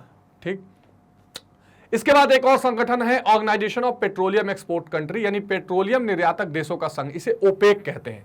तो पूरी दुनिया में जो कच्चा तेल का पूरा एक तरह से व्यापार या पूरा जो साम्राज्य देखते हैं वो इसके अंदर आता है। यह पेट्रोलियम निर्यातक देशों का एक संघ है। वो देश जो पेट्रोलियम एक्सपोर्ट करते हैं उनका एक कम्युनिटी है, ये ग्रुप है। इसकी स्थापना 1960 में बगदाद में हुई थी। बगदाद कहाँ है? इराक की राजधानी। इसके संस्थापक सदस्य ईरान, वहां से तेल आता आपको पता है, कुवैत, इराक, सऊदी अरब और वेनेजुएला थे। वेनेजुएला कहाँ है? साउथ अमेरिका में है, जहां पर सूरीनाम, ये ब्राजील, ये सारे देश हैं। इसका मुख्यालय वियना ऑस्ट्रिया में है। तो ऑस्ट्रिया जो एक यूरोप की कंट्री है उसका मुख्यालय है वियना में। ठीक, अच्छा। इसका उद्देश्य पेट्रोलियम निर्यात करने वाले राष्ट्रों के हितों को संरक्षण प्रदान करना है। इसके अंतर्गत तेल की कीमतों को स्थिरता प्रदान करना, यह बड़ा इंपॉर्टेंट है। ये इसलिए भी आया क्योंकि ऐसा ना हो कि दुनिया भर के जो अलग अलग देश हैं वो पेट्रोलियम प्राइसेस का कुछ भी प्राइस लगाते रहें, कहीं बहुत महंगा बिक रहा है, कहीं बहुत धीरे बिक रहा है। तो एक तरह का ग्रुप बनाकर, कार्टेल बनाकर हम पेट्रोलियम प्राइसेस को तय करेंगे। तेल की अधिक कीमतें प्राप्त करना, समय समय पर इनके हित संवर्धन के लिए नीति निर्धारण करना। क्योंकि देखिए एक चीज आप ध्यान रखिए कि जो तेल उत्पादन या निर्यात करने वाले, एक्सपोर्ट करने वाली कंट्रीज हैं, उसमें खास करके जो मिडिल ईस्ट की कंट्रीज हैं, जो गल्फ कंट्रीज हैं, वो इन तेल के बदले काफी कुछ व्यापार करती हैं। तो उनके लिए बहुत इंपॉर्टेंट असेट है। पानी भी नहीं है, वो मंगा लेंगे उसके बदले। तो ये इनका एक ग्रुप बनाकर और इसका ठीक से दाम लगाना, ठीक से व्यापार की नियम कानून बनाना, ये ओपेक का काम है। SAFTA, south Asian free trade association, इसमें क्या है, भारत सदस्य है। ये एक बहुत अच्छा प्रयास किया गया कि इसको बढ़ाया जाए, पर यह पूरी तरह से उतना कामयाब रहा नहीं। इसकी स्थापना जनवरी 2006 में हुई। इसके सदस्य बांग्लादेश, मालदीव, भूटान, नेपाल, भारत, पाकिस्तान और श्रीलंका हैं। इनका उद्देश्य अंतर प्रादेशिक व्यापार के करों को घटाना है, लेकिन आपसी मनमुटाव के कारण, और जो सार्क एक चलता है, आपने सार्क मैंने आपको पढ़ाया हुआ है, पॉलिटिकल साइंस में बताया है, साउथ एसोसिएशन ऑफ रीजनल। तो सार्क जो है, जिसको दक्षेस कहते हैं, दक्षिण एशियाई देशों का समूह, दक्षिण एशियाई देशों का समूह कह सकते हैं, जिसमें भारत आता है, श्रीलंका आता है, ये सारे देश जहां देख रहे हैं उसमें आता है। तो सार्क बहुत ज्यादा एक तरह से कह सकते हैं सक्सेसफुल नहीं हो पाया, जिसकी हेडक्वार्टर काठमांडू में है, और उसका सबसे बड़ा कारण है भारत पाकिस्तान का डिस्प्यूट। फिर बीच में भारत नेपाल के भी डिस्प्यूट थोड़े हो गए थे सार्क में। फिर कभी पाकिस्तान हिस्सा लेने से मना करता है, कभी भारत लेने से मना करता है। उसी का शिकार ये साफ्टा भी हुआ है, जो दक्षिण एशियाई देशों का ये फ्री ट्रेड एसोसिएशन है, जिसने प्रयास किया जाए कि फ्री ट्रेड को बढ़ावा दिया जाए। ये इसमें लागू नहीं हो पाता, लेकिन हाँ, एक ये प्रादेशिक व्यापार समूह का उदाहरण जरूर है। ठीक, तो ये हमने कुछ इंपॉर्टेंट वो ग्रुप्स देखे, जिन ग्रुप्स में अंतर्राष्ट्रीय व्यापार को बढ़ावा देना, मुफ्त व्यापार को प्रमोट करना, इसके अलावा अपनी अर्थव्यवस्था की गति देना, ये प्रयास किया जाता है। जिसमें हमने यूरोपियन यूनियन को देखा, साफ्टा को देखा, है ना, इस तरह के महत्वपूर्ण आसियान जैसे सदस्यों को देखा, कॉमनवेल्थ ऑफ फ्री स्टेट्स को देखा। तो ये इंपॉर्टेंट है, जिसको आप ध्यान रखेंगे। अब हम आते हैं एक बहुत ही इंपॉर्टेंट पॉइंट पर, जो अंतरराष्ट्रीय व्यापार या इंटरनेशनल ट्रेड का एक बहुत बड़ा रीढ़ का हड्डी है। It is the most important element of international trade all along the world. अगर आज की दुनिया में आप अंतरराष्ट्रीय व्यापार के बारे में सोचें और इसकी चर्चा ना करें तो शायद ये अच्छी बात नहीं है, क्योंकि इन्होंने क्या किया है, एक बेस प्रोवाइड किया है पूरे अंतरराष्ट्रीय व्यापार को। तो क्या है, पतन अंतरराष्ट्रीय प्रवेश के द्वार, port as a gateway of international या इंटरनेशनल ट्रेड। अब देखिए ये पोर्ट का मतलब क्या है, आप बंदरगाह सुनते हैं, पतन सुनते हैं, जाहिर सी बात है ये वो स्टेशन है, जैसे रेलवे का एक स्टेशन होता है वैसे ही जहाजों का वो स्टेशन होता है जहां पर आके वो रुकते हैं, जहां से माल उनमें लोड किया जाता है, अनलोड किया जाता है, ये सारी प्रक्रियाएं चलती हैं। अब पतन अंग्रेजी के शब्द पोर्ट का हिंदी रूपांतरण है, ठीक है, जो आप पोर्ट देखते हैं उसका हिंदी रूपांतरण है। यह लैटिन भाषण पोर्टा से लिया गया है, इसका अर्थ द्वार से होता है, इसीलिए द्वार बोला गया है। द्वार का मतलब क्या होता है, जहां से पहले क्या होता था, पहले आप किसी भी देश में घुसते थे ना तो पानी के जहाज के रास्ते घुसते थे तो उसी को द्वार माना जाता है। आप इंग्लैंड में मुंबई में चले जाइए, गेटवे ऑफ इंडिया में आए, जब वहां के राजा भारत के इस पे क्या नाम है दौरे पर आए तो उनके स्वागत के लिए वहां गेट बना दिया गया, गेटवे ऑफ इंडिया उसको मुंबई में कहा जाता है। तो ये जो पोर्ट्स होते हैं उनको द्वार कहा जाता था कि इससे आप दूसरे देशों के में घुस सकते हैं। एक पतन समुद्र तथा स्थल को आपस में जोड़ने वाली एक महत्वपूर्ण कड़ी है। तो ये पोर्ट्स क्या करते हैं, जो आपका थल वाला परिवहन है आपके जल वाले परिवहन से वो जोड़ देंगे, एक बेस प्रोवाइड करते हैं, एक स्टेशन प्रोवाइड करते हैं, ठीक। अर्थात यह स्थल से समुद्र तल तथा समुद्र से स्थल की ओर जाने का द्वार है। वास्तव में पतन का मुख्य उद्देश्य ही देश के विदेश व्यापार के लिए सुविधाएं प्रदान करना है। तो पूरी दुनिया में जो भी आयात निर्यात आप देख रहे हैं उसका बड़ा हिस्सा समुद्री जलमार्गों से होता है, और समुद्री जलमार्ग का जो पूरा हिसाब किताब है, जो पूरा एक तरह से व्यवस्था आप कह सकते हैं जहां से ये संभव हो पाता है, वो पतन या पोर्ट ही होते हैं। नहीं तो शायद ये हो नहीं पाता। ऐसा तो था नहीं कि आप सीधे जमीन से आके समुद्र में कूद जाते और वो इंफ्रास्ट्रक्चर तैयार नहीं करते। इसलिए पूरी दुनिया में इस तरह के पोर्ट्स को विकसित करने की कड़ी चल रही है। भारत में एक भारतमाला प्रोडक्ट चल रहा है, ठीक है, जिससे कोशिश किया जा रहा है कि पोर्ट और पोर्ट से लगे रोड्स और इंफ्रास्ट्रक्चर को क्या किया जाए, डेवलप किया जाए। पतन वह तटीय स्थल है जहां से जहाज अपनी यात्रा प्रारंभ करते हैं या समाप्त करते हैं। ये सागरीय व्यापार के द्वार होते हैं जहां जहाजों के ठहरने का उचित प्रबंध होता है।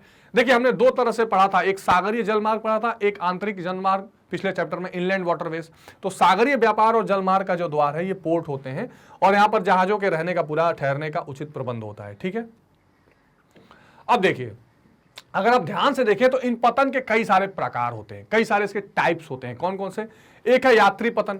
यात्री पतन यानी जहां से पैसेंजर शिप्स जाती हैं उसके लिए पूरी व्यवस्था की जाती है। उसके अलावा वाणिज्यिक पतन, एक कॉमर्शियल पोर्ट्स होते हैं। तेल पतन जहां पर ऑयल का इंपोर्ट एक्सपोर्ट जिस पतन से होता है, जिस पोर्ट से। पुनर्निर्यात पतन यानी बार बार एक्सपोर्ट वाली जो बात होती है। आंतरिक पतन ऐसे होते हैं जो बाहर के एरियाज में नहीं लेकिन अंदर के एरियाज के लिए, जो मान लीजिए अगर समुद्री एरिया से जोड़ना है दो हिस्सों को देश को तो उसमें काम आएंगे।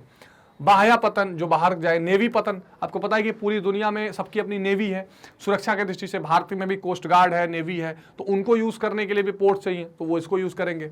पोर्ट ऑफ कॉल पतन, शुष्क पतन, फेरी पतन। फेरी पतन जो छोटे छोटे जहाजें चलती हैं, छोटी छोटी नौकाएं चलती हैं एक दूसरी जगह से दूसरी जगह, उनके लिए भी छोटे छोटे पोर्ट्स बनते हैं।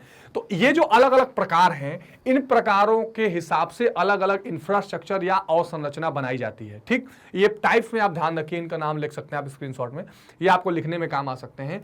और इनका ज्यादा से ज्यादा विकास किया जाता है समुद्री मार्ग और समुद्री व्यापार को प्रमोट करने के लिए या बढ़ाने के लिए, ठीक। अब देखिए समुद्री मार्गों पर स्थित पतन जो होता है कार्य करने की भिन्नता के अनुसार कई प्रकार के होते हैं। यात्री पतन की बात करें, जो पतन मुख्यतः यात्री के ठहरने के लिए होते हैं उन्हें यात्री पतन कहा जाता है। ये पतन देश के आंतरिक भागों से रेल तथा सड़क द्वारा जुड़े होते हैं, जैसे मुंबई, लंदन, न्यूयॉर्क। तो क्या होता है, जैसे मान लीजिए आप रेल से आए, रेल से उतर के आप यात्री हैं, आप शिप में बैठे और कहीं दूसरे देश चले गए, तो उसके लिए पतन होता था। अब तो कम हो गया है, अब यात्री शायद कम ही ट्रेवल करते हैं सी मार्गों से। पहले के जमाने में बहुत ज्यादा इसका इस्तेमाल किया जाता था। It was the only and main way to for the passengers. वाणिज्यिक पतन की बात करें, जो पतन मुख्यतः वस्तुओं के आयात और निर्यात कार्य को संपन्न करते हैं वो वाणिज्यिक पतन या औद्योगिक पतन कहे जाते हैं। जैसे Kolkata, new Orleans, Sydney examples हैं, बहुत एग्जाम्पल है। तेल पतन की बात करें तो ऐसे पतन जहां तेल शोधन कारखाने, तेल शोधन क्या बोलते हैं, ऑयल रिफाइनरीज, ठीक है, ऑयल रिफाइनरी। जैसे मान लीजिए भारत में बहुत बड़ा ऑयल रिफाइनरी का काम चलता है, ध्यान रखिए, और बहुत बड़ा एक्सपोर्टर भी है भारत रिफाइंड करके ऑयल को बेचने का। अब जैसे मान लीजिए कि कच्चा तेल आया, तो कच्चा तेल और कहीं हमने ऑयल रिफाइनरीज लगा रखी हैं, तो वहीं पे एक पोर्ट बना देंगे कि जहाज सीधे वहीं आए और वहीं से तेल रिफाइन होने लगे। तो ऐसे पोर्ट्स को कहते हैं जहां तेल शोधक कारखाने होते हैं और तेल के टैंकर आकर खड़े होते हैं, तेल पतन कहे जाते हैं। जैसे त्रिपोली, अबादान, मराकाइबो, ये दुनिया भर के एग्जांपल्स हैं। पूर्ण निर्यात यानी इंटरपोर्ट पोर्ट्स, ऐसे पतन जो विदेशों से माल का आयात करके गोदामों में संचय करते हैं और फिर निर्यात कर देते हैं। अभी मैंने आपको बताया था कि मान लीजिए हमने कोई बाहर से चीज मंगाई और उसको अपने स्टोर किया, और ऐसे देश जिनको जरूरत है उसकी, उसको हम अच्छे दामों में बेच दें, तो इनको हम कहते हैं इंटरपोर्ट पोर्ट्स या पूर्ण निर्यात पोर्ट्स।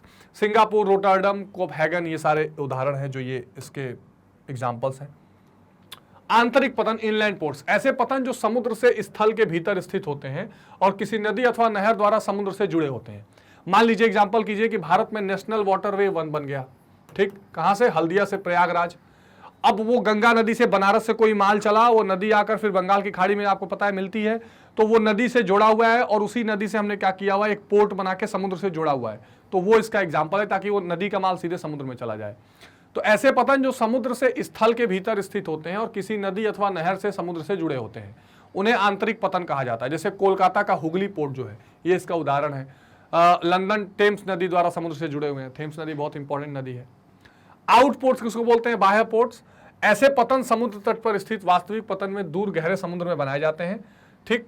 छिछले समुद्र तट पर पानी की कमी, गहराई के कारण वह आकार के जलापोत तट पर स्थित पतन तक नहीं जा सकते, अतः जलपोतों के ठहरने के लिए गहरे समुद्र में पतन बनाए जाते हैं। देखिए, जो समुद्र के किनारे पे पतन होते हैं ना, कई बार उनका या जो पोर्ट्स या बंदरगाह होते हैं, उनकी गहराई कम होती है तो बड़े जहाज वहां नहीं लग पाते, तो हम क्या करते हैं कि समुद्र के बीच में ऐसे पोर्ट्स बना देते हैं जहां पे गहराई ज्यादा हो, तो इनको आउट पोर्ट्स कहा जाता है, जहां से सीधे वो बाहर निकल जाते हैं। नेवी पतन, जहां पर नौसेना के लड़ाकू जहाज रहते हैं, उन्हें नेवी पतन कहा जाता है, जैसे भारत में कोचीन और कारवार के पोर्ट्स। पोर्ट ऑफ कॉल पतन, समुद्री मार्गों पर बहुत ऐसे पतन विकसित हो गए हैं जहां जलयान केवल ईंधन, पानी और खाना लेने के लिए ठहरते हैं, ठीक। तो अदन, होनोलुलु, ये सारे एग्जांपल्स हैं जहां पर क्या होते हैं, पोर्ट्स इसलिए वहां पे जहाज रुकते हैं ताकि वहां पर अपना ईंधन ले सकें, खाना ले सकें, वहां पर वो मेन पोर्ट्स नहीं होते हैं, तो पोर्ट ऑफ कॉल उनको कहा जाता है। तो ये एक छोटा छोटा मैंने आपको सबके सारे पोर्ट्स के बारे में बता दिया। शुष्क पतन की बात करें तो ऐसे पतन समुद्री मार्गों से दूर स्थल के भीतर स्थित होते हैं और वहां माल स्थल मार्गों द्वारा समुद्री पतन तक पहुंचाया जाता है। तो भारत में दिल्ली, इस तरह के ड्राई पोर्ट्स हैं जो समुद्र के किनारे नहीं लेकिन बनाया गया है। फेरी पतन, ऐसे पतन छोटे समुद्री मार्ग से आने वाले यात्रियों को उतारने और चढ़ाने तथा डांक लेने देने का कार्य करते हैं। जैसे मान लीजिए बड़े समुद्री मार्ग से आया और वहां से फिर छोटे नाव में आकर एक जगह उतर के अपना सामान देके चला गया, तो इसमें प्रायः 2 पोर्ट आमने सामने होते हैं, जैसे इंग्लिश चैनल पर डोवर और केले के पतन, ये एग्जाम्पल है। इंग्लिश चैनल जो पूरा है उस पर 2 ये डोवर और केले के जो पोर्ट्स हैं वो इसका एग्जाम्पल इस तरह के फेरी पतन्स का।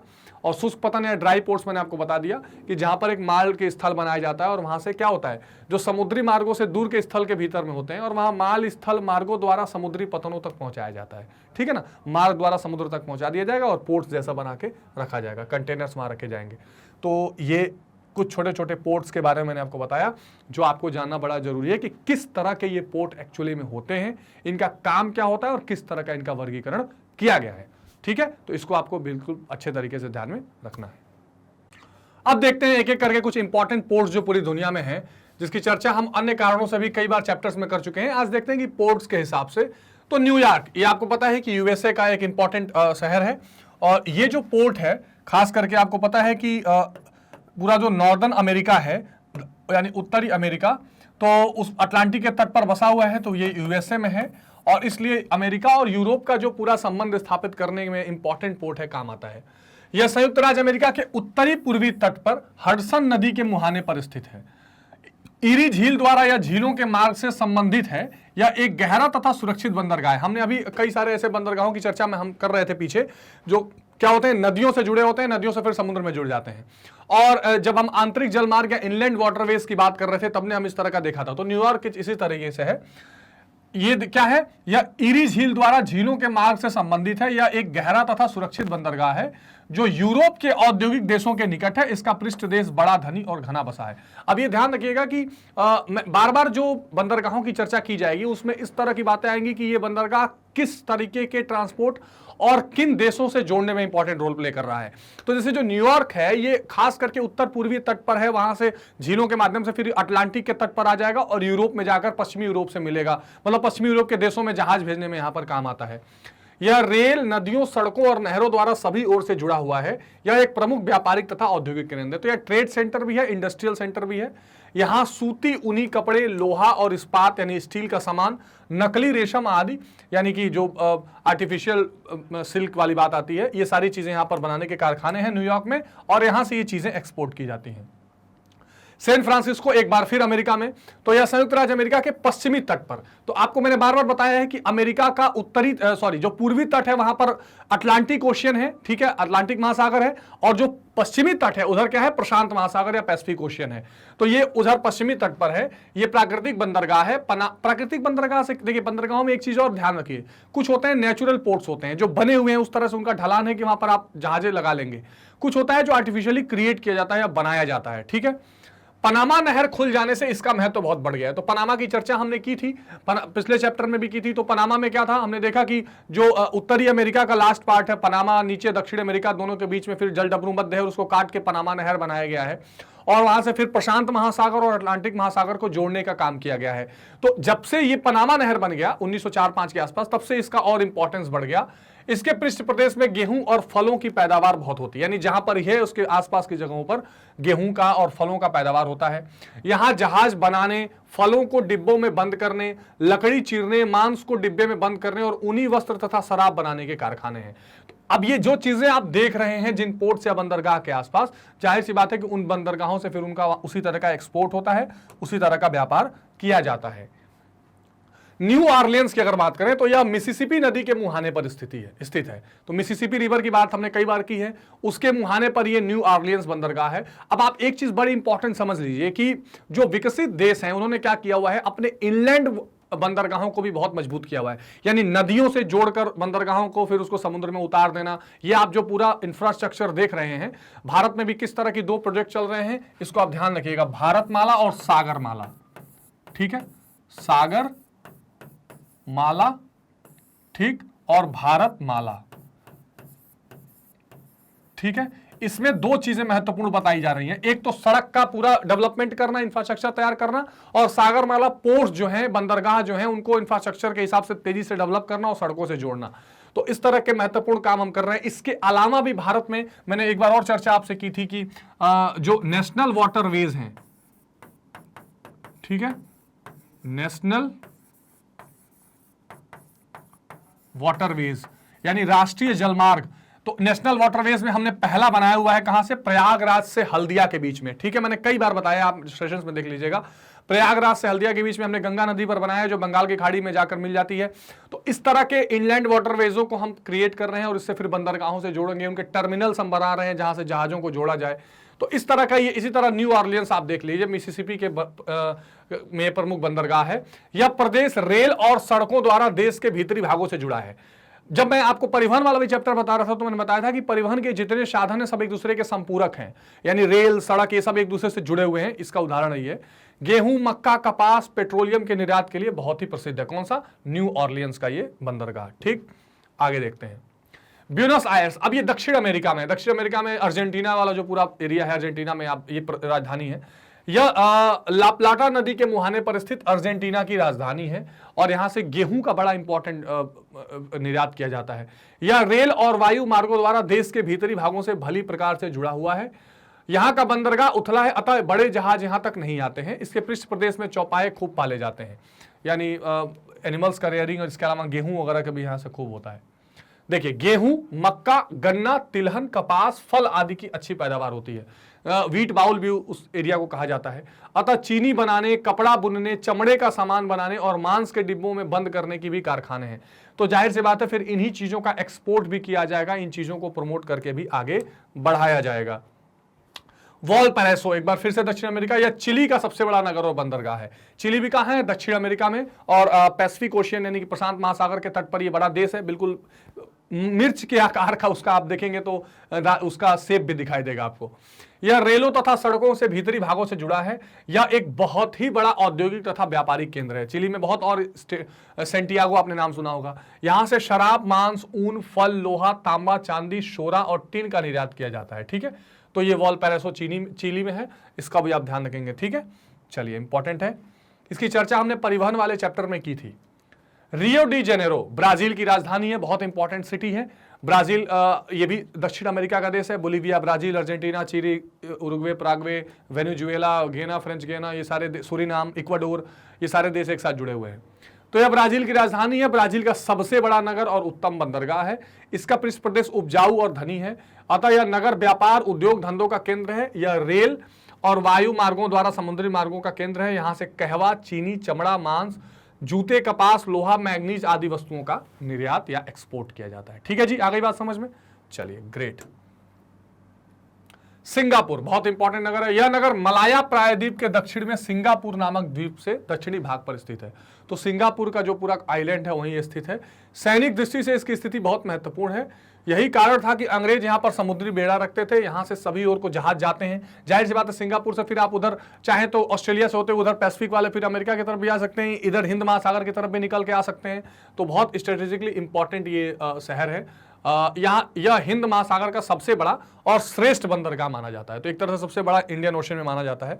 और जो खास करके जो मलाया वाला प्रायद्वीप है, मलाया पूरा जो एरिया है वो बहुत ही बिजी एरिया भी है और वहां से बड़े महत्वपूर्ण जहाज आते हैं। पूरी दुनिया में अगर हिंद महासागर से निकल के उधर आपको फिर पैसिफिक की तरफ जाना है तो बीच का पैसेज बड़ा महत्वपूर्ण है। तो ये सिंगापुर वाला बंदरगाह भी आप ध्यान रखेंगे। शंघाई कहाँ है? चीन में। ये भी एक इंपॉर्टेंट बहुत बड़ा औद्योगिक शहर है चीन का, और एक शंघाई कोऑपरेशन ऑर्गेनाइजेशन इसी शहर के नाम पर बना हुआ है, जिसकी आपने सुंदर चर्चा सुना होगा। यह यांगटी सी क्यांग नदी के मुहाने पर स्थित चीन का सबसे बड़ा नगर और प्रमुख बंदरगाह है। तो शंघाई तो बहुत ही इंपॉर्टेंट शहर है। यह इसका पृष्ठ प्रदेश घना आबाद है, यानी कि ज्यादा आबादी है वहां। यहाँ सूती और रेशमी वस्त्र, ये जो पुराना ट्रेडिशनल भी व्यापार चलता रहा था, यहाँ पर कॉटन और सिल्क का, वो यहाँ से होता है। साबुन, केमिकल यानी रसायन, रबड़ का सामान, सिगरेट व सीमेंट मशीनें आदि बनाने के कारखाने हैं।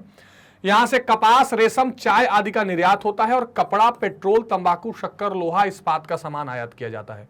चीन का 2/3 विदेशी व्यापार इसी बंदरगाह से होता है। सोचिए, पूरे भारत दुनिया में चीन का कितना बड़ा ट्रेड है, और उसका भी 2/3 जो ट्रेड है चीन का वो इसी शंघाई के पोर्ट से होता है। तो वेरी वेरी इंपॉर्टेंट। 2-4 तो बड़े इंपॉर्टेंट है, न्यूयॉर्क, सिंगापुर, शंघाई, ठीक है, वॉलपैराइजो, ये सारे बहुत महत्वपूर्ण है। ठीक है। कैंटन दक्षिण चीन का प्रमुख बंदरगाह है, जो कैंटन नदी के पश्चिमी किनारे पर स्थित है। यह भूमि के उत्तरी भाग से टॉटसिन, पिकिंग, हांगकांग द्वारा मिला हुआ है। तो ये भी बड़ी इंपॉर्टेंट ये है। कराची ये पाकिस्तान में है। यह सिंध प्रांत की राजधानी है। जलमार्गों और रेलों का केंद्र है। यहाँ का बंदरगाह प्राकृतिक है। सिंध के डेल्टा और पंजाब की खेतों की मुख्य पैदावार इस बंदरगाह से निर्यात की जाती है। यह प्रमुख हवाई अड्डा भी है। यहाँ गेहूं पीसने की कई मिलें हैं। तो कराची पोर्ट जैसे भारत में मुंबई है, वैसे पाकिस्तान का कराची है। ठीक है। हांगकांग, यह नगर हांगकांग द्वीप के उत्तरी पश्चिमी भाग में स्थित है। यह द्वीप अंग्रेज के अधिकार में, परंतु व्यापार के लिए सभी देशों के लिए खुले हुए हैं। अब तो इस पर चीन का पूरा एक तरह से, अतः यह एक बहुत बड़ा व्यापारिक और औद्योगिक नगर बन गया है। तो हांगकांग भी महत्वपूर्ण है, ध्यान रखेंगे। हैम्बर्ग, यह जर्मनी का सबसे महत्वपूर्ण, ये पश्चिमी यूरोप में आ जाइए, तो जर्मनी का एक बहुत ही इंपॉर्टेंट और यूरोप का कह सकते हैं कि सबसे मेन बंदरगाह है। यह एल्ब नदी के मुहाने पर स्थित है हैम्बर्ग। यह अपनी पृष्ठभूमि से, जिसमें कृषि और औद्योगिक वस्तुएं पैदा होती हैं, तो पश्चिमी यूरोप में आपको एग्रीकल्चर भी मिल जाएगा और इंडस्ट्रियल एरिया भी यूरोप का पश्चिमी यूरोप है। Germany, England, France, Italy, Switzerland, ये सारे देश वहां के आसपास में है। तो हैम्बर्ग जर्मनी बहुत इंपॉर्टेंट है। मुंबई भारत में, तो इस नगर का महत्व इसकी भौगोलिक स्थिति तथा प्राकृतिक और उत्तम बंदरगाह होने से। एक तो ये नेचुरल पोर्ट है, भौगोलिक रूप से वो पूरा हिंद महासागर और अरब सागर के पूरे आसपास का एरिया वहां से पूरा कवर हो जाता है। अफ्रीका की तरफ भी जाना है तो आप मुंबई बंदरगाह से जाएंगे। मिडिल ईस्ट नेशंस में भी जाना है तो जा सकते हैं कि उसके अलावा जो स्वेज कैनल की तरफ बढ़ना है तो आप मुंबई पोर्ट से निकल सकते हैं। केप ऑफ गुड होप को लांग कर भी अगर आपको दक्षिण अमेरिका की तरफ जाना है, उत्तरी अमेरिका की तरफ जाना है तो आप जा सकते हैं। यहाँ रुई की बहुत बड़ी मंडी है, कॉटन, पुराने समय से। इसके पृष्ठ प्रदेश में सूती कपड़ा, ऊनी कपड़ा, रासायनिक पदार्थ, इंजीनियरिंग का सामान, मोटर, साइकिल, फिल्में आदि बनाने के अनेक उद्योग धंधे प्रचलित हैं। और जाहिर सी बात है, इसी से रिलेटेड दुनिया का फेमस बॉलीवुड मुंबई में। यह नगर महाराष्ट्र राज्य की राजधानी है। यहाँ का प्राचीन विश्वविद्यालय, Chhatrapati Shivaji terminal station, India Gate, ये सारे इंपॉर्टेंट, इंडिया गेट नहीं बल्कि गेटवे ऑफ इंडिया, थोड़ा सा ये अंतर आप ध्यान रखेंगे। इंडिया गेट भी कहते हैं लेकिन इसको मेन आप गेटवे ऑफ इंडिया कह देंगे। गॉथिक आर्ट का एग्जाम्पल है गेटवे ऑफ इंडिया। तो जब जॉर्ज राजा जो है इंग्लैंड के, वो भारत के दौरे पर आए तो 1911 के आसपास इसका निर्माण कराया गया था उनके स्वागत में। इस बंदरगाह से पश्चिमी देशों से व्यापार होता है। यह रेल, सड़क और वायु मार्गों का भी केंद्र है। इसे भारत का द्वार, गेटवे ऑफ इंडिया कहते हैं। यह भारत का हॉलीवुड भी है। ठीक है। तो ये सारी महत्वपूर्ण जानकारियां आपको जरूर ध्यान में रखनी है। लंदन, तो यह ब्रिटेन की राजधानी और विश्व के सबसे बड़े महानगरों में से एक है। लंदन का पोर्ट जो है, यह थेम्स नदी के मुहाने पर समुद्र से 65 किलोमीटर भीतर की ओर स्थित ब्रिटेन का पोर्ट है। यहां तक स्टीमर आ सकते हैं। यह विश्व का सबसे बड़ा पुनर्निर्यात केंद्र है। पुनर्निर्यात केंद्र के बारे में हमने देखा था कि पहले आप बाहर से कुछ चीजें मंगा लीजिए, उसके बाद उसको स्टोर करके कुछ दिन बाद फिर बेच दीजिए, तो पुनर्निर्यात कहते हैं। यह एक बहुत बड़ी व्यापारिक मंडी और इंडस्ट्रियल सेंटर या औद्योगिक केंद्र है। यह रेल, सड़क और वायु मार्गों से मिला हुआ है। ठीक है। तो लंदन का पोर्ट, एक एक करके लगभग पूरी दुनिया घुमा रहा हूं मैं, ध्यान से घूम लीजिए। मेलबर्न, कहां चले गए आप? ऑस्ट्रेलिया। तो यह ऑस्ट्रेलिया का दूसरा बड़ा नगर है। ऑस्ट्रेलिया के बारे में आपको पता है कि जो कोस्टल एरियाज हैं, मेलबर्न हो गया, कैनबरा हो गया, पर्थ हो गया, एडिलेड हो गया, तो जो उसके जो आप कह सकते हैं समुद्र के किनारे वाले एरिया है वही बसे हुए हैं, बाकी बीच में तो ज्यादातर रेगिस्तानी है, तो उसी में मेलबर्न भी आता है। या पोर्ट फिलिप की खाड़ी पर स्थित यह सुरक्षित और प्राकृतिक बंदरगाह है। तो पोर्ट फिलिप की खाड़ी, ध्यान रखिएगा, क्वेश्चन पूछ सकता है कि पोर्ट फिलिप की खाड़ी पर कौन सा शहर बसा हुआ है। यहां से गेहूं, ऊन, मक्खन, मांस, शराब, सोना, तांबा ये वस्तुएं निर्यात होती हैं। ऑस्ट्रेलिया का ये इंपॉर्टेंट औद्योगिक और व्यापारिक केंद्र है। ठीक है जी। यहां पर ऊन साफ करने व काटने, सूती और ऊनी वस्त्र बनाने, मांस को डिब्बे में बंद करने, शराब बनाने, आटा पीसने, लकड़ी चीरने, कागज बनाने, पेट्रोलियम साफ करने के कारखाने हैं। यह विक्टोरिया प्रांत की राजधानी है। तो जो विक्टोरिया स्टेट है ऑस्ट्रेलिया का, वहां का ये कैपिटल है मेलबर्न। ठीक है। सिडनी एक और इंपॉर्टेंट शहर ऑस्ट्रेलिया का, कई लोग इसको राजधानी समझते हैं, एक्चुअली राजधानी कैनबरा है। यह ऑस्ट्रेलिया के दक्षिण पूर्वी तट पर स्थित देश का प्रमुख है। यह बंदरगाह गहरा है और सुरक्षित है। इसका पृष्ठ प्रदेश बहुत धनी है। रेल के इंजन, चीनी, साबुन, जूते और मशीन बनाने के कारखाने हैं। यहां से ऊन, कोयला, गेहूं, मांस और फलों का निर्यात किया जाता है। तो ये एक अगेन बहुत इंपॉर्टेंट जो है शहर है जिसके बारे में आपको ध्यान रखना है। ठीक है जी। विदेशों से मशीनें, कपड़े तथा रासायनिक पदार्थ मंगाए जाते हैं। न्यू साउथ वेल्स की राजधानी है। तो विक्टोरिया के जैसे न्यू साउथ वेल्स एक शहर है, वहां की स्टेट है, वहां की राजधानी सिडनी है। तो ये दुनिया भर के वो महत्वपूर्ण शहर थे, बंदरगाह थे, जिसकी चर्चा मैंने इस चैप्टर में की है। इसके साथ ये चैप्टर यहां कंप्लीट होता है। लेकिन एक बात का आप ध्यान रखिए कि पूरा जो इंटरनेशनल ट्रेड है उसमें दो तीन चीजें आपको इंपॉर्टेंट रूप से ध्यान रखनी है। एक, ट्रेड है क्या? क्रय विक्रय का पूरा लेखा जोखा, आयात निर्यात इंटरनेशनल लेवल पर। इसको चलाने के लिए एक महत्वपूर्ण संस्था WTO की हमने चर्चा कर ली। WTO के बाद हमने चर्चा की कि कैसे जो पोर्ट्स हैं, जो पतन है, बंदरगाह हैं, ये दुनिया भर में एक तरह से कह सकते हैं आपकी ट्रेड या व्यापार को बढ़ाने का एक प्रमुख सोर्स बने हुए हैं। ठीक है। और दुनिया के कौन कौन से इंपॉर्टेंट वो पतन हो सकते हैं, बंदरगाह हो सकते हैं, उसकी चर्चा भी हमने कर ली। तो आई होप कि ये पूरा चैप्टर आपको इंटरनेशनल ट्रेड का इतिहास और इसका पूरा मतलब समझ में आया होगा। इसमें अगर कहीं कोई कंफ्यूजन या डाउट हो तो आप कमेंट सेक्शन में मुझे जरूर बताइएगा। फिलहाल इसको रिवाइज करते रहिएगा। मैंने मेन इंपॉर्टेंट पॉइंट्स एक बार में कंप्लीट करने की कोशिश की है। स्टूडेंट्स, मैग्नेट ब्रेन्स का अपना वेबसाइट भी है magnetbrains.com, जहां पर आप CBSE हिंदी मीडियम सेलेक्ट कर सकते हैं। या कई ऑप्शंस मिलेंगे, spoken English, NTSC, olympiad, UP board. Hindi medium select करते ही आप क्लास 12 सेलेक्ट करिए और मेरे साथ आप इतिहास, राजनीति विज्ञान, भूगोल, अर्थशास्त्र जैसे महत्वपूर्ण सब्जेक्ट्स पढ़ सकते हैं। और जैसे ही आप इस पर क्लिक करेंगे, आपको क्या क्या चीजें मिल जाएंगी? आपको मिल जाएगा पूरे सिलेबस का 1 शॉट रिवीजन या ओवरव्यू मिल जाएगा, फिर एक एक चैप्टर का कंप्लीट चैप्टर रिवीजन, छोटे छोटे टॉपिक वाइज वीडियोस मिल जाएंगे, MCQs, NCERT सॉल्यूशंस मिल जाएंगे, प्रीवियस ईयर क्वेश्चन और मोस्ट इंपॉर्टेंट क्वेश्चंस भी मिल जाएंगे। ये आपको हमेशा ध्यान रखना है और बिल्कुल क्रमवार और सीक्वेंस में मिल जाएंगे। और सबसे खास बात, इसके लिए आपको कोई पेड सब्सक्रिप्शन लेने की जरूरत नहीं है। Each and everything is free of cost. आपको इसमें कोई पैसा भर के या कोई इन्वेस्टमेंट करके पढ़ाई नहीं करनी है। बस आपको एक छोटा सा काम करना है कि लाइक, शेयर और सब्सक्राइब करते रहना है, ताकि मैग्नेट ब्रेन्स हिंदी पर इस तरह के महत्वपूर्ण वीडियोस आप तक पहुंचते रहें और आप अपनी पढ़ाई को और स्ट्रांग बना सकें। तो मिलते हैं स्टूडेंट्स अगली वीडियो में, तब तक अपना बहुत ध्यान रखिए। Take care, bye bye.